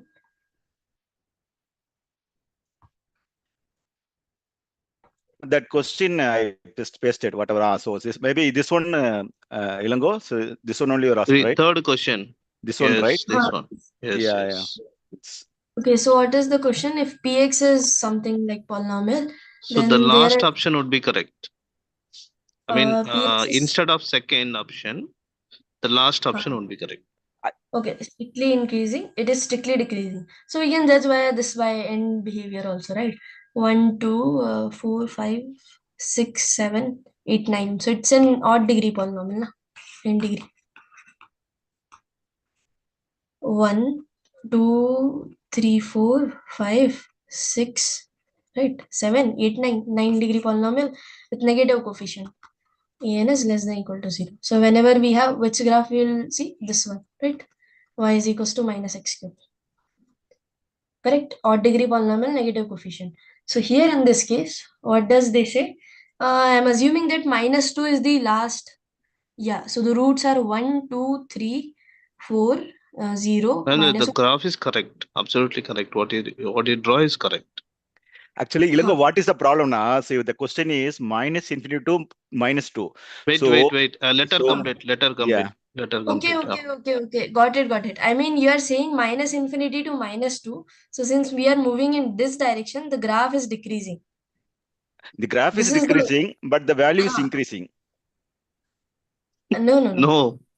Option is wrong. The That's graph what is I'm saying. decreasing. That means the values are also decreasing. No? The values are decreasing. No, value decreasing, madam, but the x value is increasing, right? So No, minus that infinity doesn't matter to us now.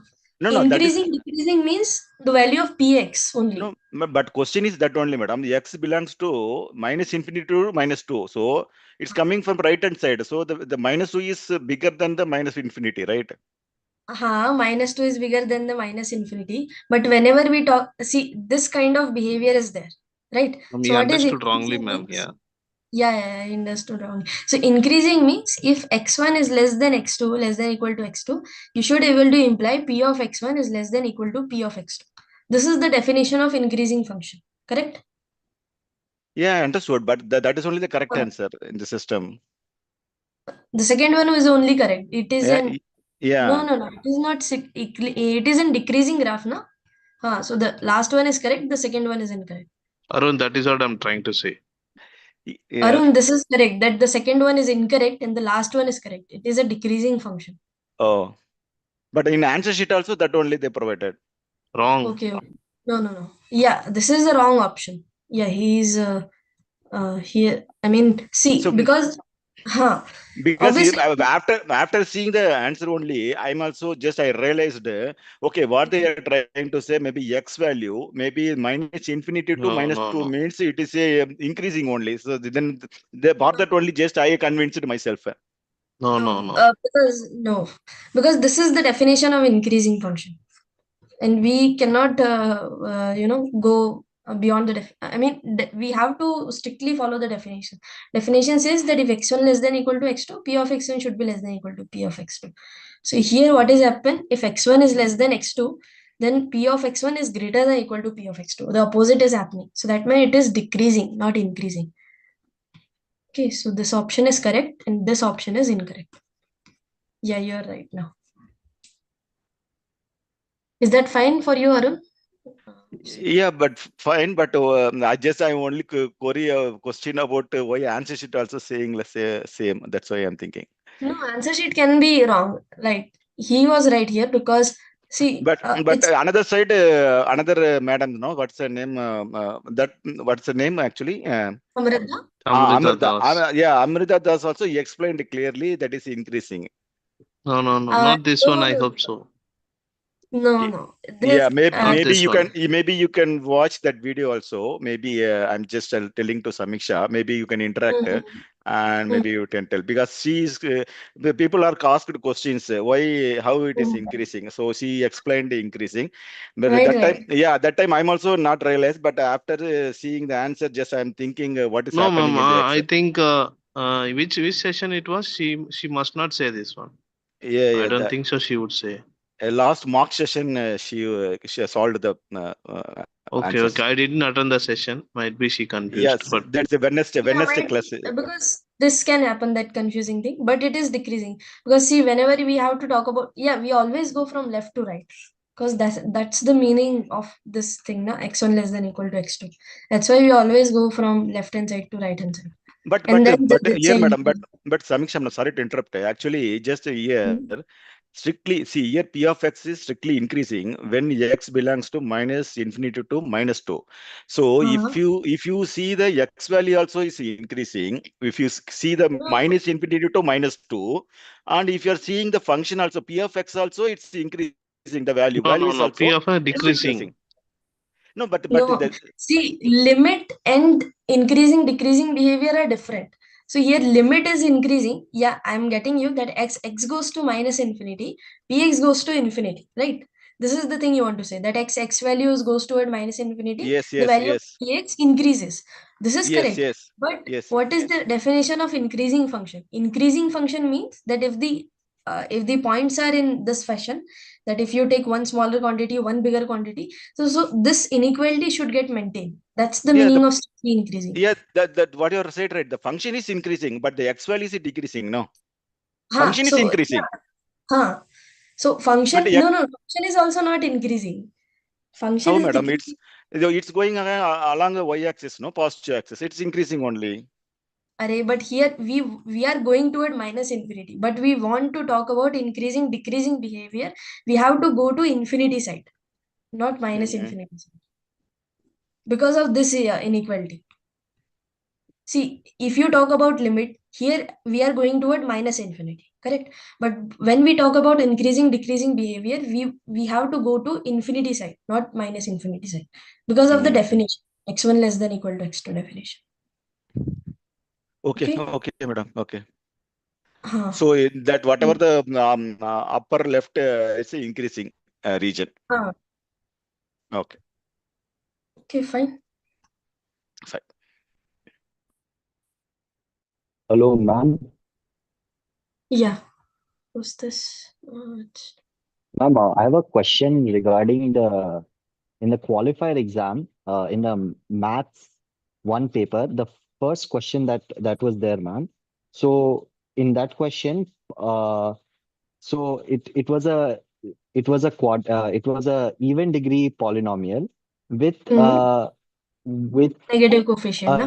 negative yes, negative point. So basically, so as as this x to positive infinity, but it extends to negative infinity as well, no, ma'am, because it's a Even degree. So yeah, it's a if many x one goes to function. infinity and minus infinity, in both direction, it will possess there. I mean, either it will go to plus infinity or minus infinity. I mean, it's an even degree polynomial with negative coefficient, na?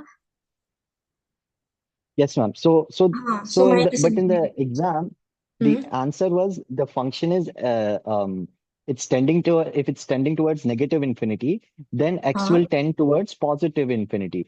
But they should also mention that it will tend towards negative infinity as well, no, ma'am. It's tending towards both. Which question you're asking? Can you tell me the question number? Is it the question The first related Number to question. one. the First first First one? question. one. Yeah, the Px first plus one. qx and all those things, Yeah, right? yeah, that one, that one. Ah, Yes, ma'am. Huh. So what's your doubt here? So here one statement is given to you. Statement says that px plus qx goes to infinity as Px x minus goes to qx. Huh. px minus qx goes to minus infinity as x goes to Yeah, infinity. yeah. Huh. So this is one end behavior you have to check. Is that statement is correct or not? No, no, ma'am. But what I'm trying to say is that when the function is tending towards minus infinity, x tends towards both plus infinity and minus infinity. No, ma'am. Okay, okay, okay. So here, see, you just have to consider one case when x goes to infinity. Yeah, it is true that as x goes to minus infinity also, it will go toward plus, it will also go toward minus infinity. But this statement is also correct that it goes to minus infinity as x goes to infinity. Right. Okay, ma'am. Hmm. Thank you, ma'am. Both things are correct. Understood. So they just gave half of the case, not the Half whole of the case. case. Got Correct. it, ma'am. Thank you. Okay, so we can wind up our session here. I'll upload the notes over the calendar.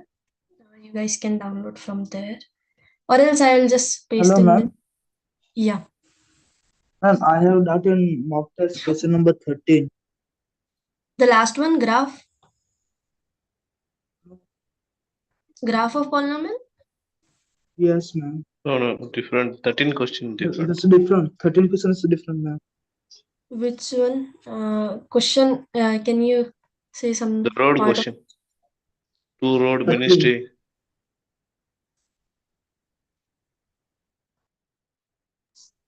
The Ministry of Road Transport and Highways Acha, acha, acha, wants हाँ. to connect three aspirational districts. SSC question. Is this? No, ma'am. It is a intersection. So Intersection. polynomial power of 4 and equal to polynomial power of 2. So we should make it equate and should find the intersection points. Okay, actually, I'm not able to find this question. So, what's your doubt in that? Not taking bike. Hello? Huh. Ma'am, What's here the your question is if g of x divides f of x, then find the number of real roots of f of x. Okay. I didn't understand the question, ma'am. Can you share me the screenshot because actually I'm not getting. Okay, Not. ma'am. Have you opened the mock? Oh, is this the mock question? Yeah, Yes, he's ma'am. talking about the mock. Yeah, I actually don't have access to that mock. So it's better you can paste the question. Okay, this is the question you have pasted, right? Road transport want to collect three aspiration. So this question I think we have discussed and solved with us. I think it's the same question. Here what you have to do, you have to find out the point of intersection. So I think the answer are 13, 11, something like that. then find the number of real roots. So what's your doubt here? I mean, you just have to find out intersection points. So if you equate f of x and g of x, either you will get linear or quadratic equation. Answer is 2. Okay. Pratik is talking, right? Ma'am, I have sent the question.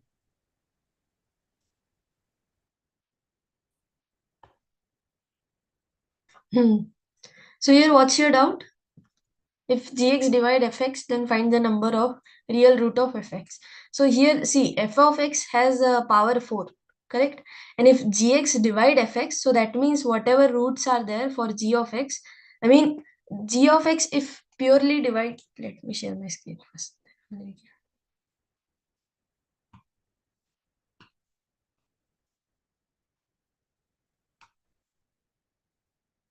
So here it says that this thing that g of x divide f of x, right? So that means these two are the factors of f of x also. So that means f of x can be factored out in one quadratic form. Here you will get some quadratic equation and these two factors, x minus 5 and x minus 3. So from this thing you will get two zeros of f of x, and the remaining two you can find out when you divide this particular quadratic equation. I mean, if you divide f of x by g of x, you will get one another quadratic equation, and then you can find out that particular thing. Are you following what I am saying? Yes, ma'am. So just divide f of x by g of x, and then you will get one quadratic equation. So then you can easily figure out that f of x is nothing but this particular quadratic equation times g of x, right? And then g of x has two real roots. So I think whatever quadratic equation you will get here for this Okay, particular ma'am. quadratic equation, you will get discriminant to be less than 0. So then it won't have a real root. Here this will have two real root.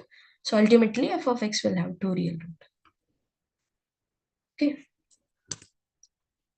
Okay, so thank you One guys. more uh, last question, ma'am.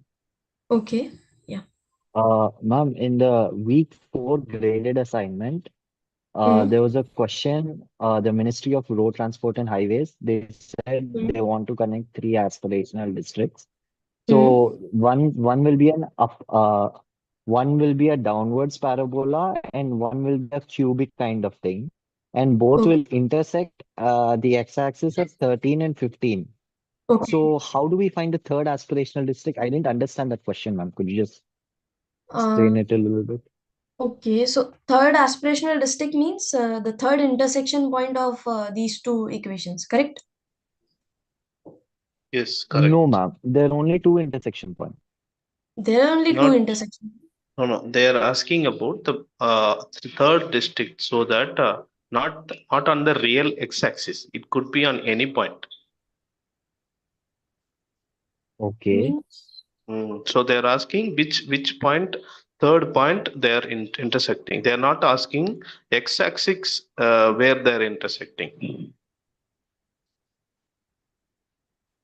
Yeah, if you have solved this question, you can explain to him in It's detail nothing, because ma'am. Same whatever you have equated, same the equated, and you will be getting one expression, and you will be having quadratic or whatever you solve it, you'll be getting that third aspiration district. That's it. okay, so yes, Raj, you can follow this method and see if you got it. No. His confusion is Sure, ma'am. about Thank you. it's Thank on you. the x-axis. The root is 2, but they are not intersecting on the x-axis, but they are intersecting on different point. Correct? Oh, multiple points are intersecting as well as the x-axis. Yeah, Okay, that's okay. what I'm trying to say. Multiple point they will be intersect. Not only on the x-axis, it can be. It doesn't want to be intersecting on only on x-axis. It can be any point. It can be, Got but it. it Okay. intersect or not. That's it.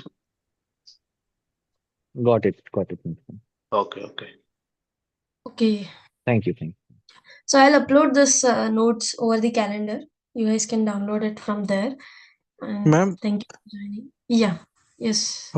ma'am, can I have a calendar link? I don't have I'm a quiz 1 student and I'm enrolled for English 1 and mathematics 1. I recently done quiz 1 examination but I don't have resources right now. We join this meeting by WhatsApp, so they send me this link on WhatsApp. So you don't have any email address or anything? Yeah, I have, but in there it didn't show. It's showing only CT, like computational thinking and stat classes. English row one. These mathematics classes are like very like I didn't see any mathematics classes are there. Okay. Actually, I can't give you. I mean, I don't have any this calendar link. I only joined via the official link itself. You can mail to the support team. No, They no, it's will. simple. Do you have the course portal, right? Yes, yes, sir. So go to on top course instruction, something will be there, right? There would be a general instruction and calendar link will be there. Just click that link and add it to your personal calendar. All the links will be added to your calendar. That's it. Thank you, sir. Hmm. Yeah, it's better you can discuss among yourself because actually I don't know these technical things. Ma'am, I have also a doubt in question number 9, mock test. Yeah, we can discuss it sometime later if possible. Okay, ma'am. Okay. So I have Okay, shared ma'am. Thank you. notes here. Yeah, thank you guys for joining. Happy Diwali. Thank you, madam. Happy Happy Diwali. Diwali. Happy Thank you, Diwali to madam. everybody. Bye. Happy Diwali, ma'am. Okay, bye.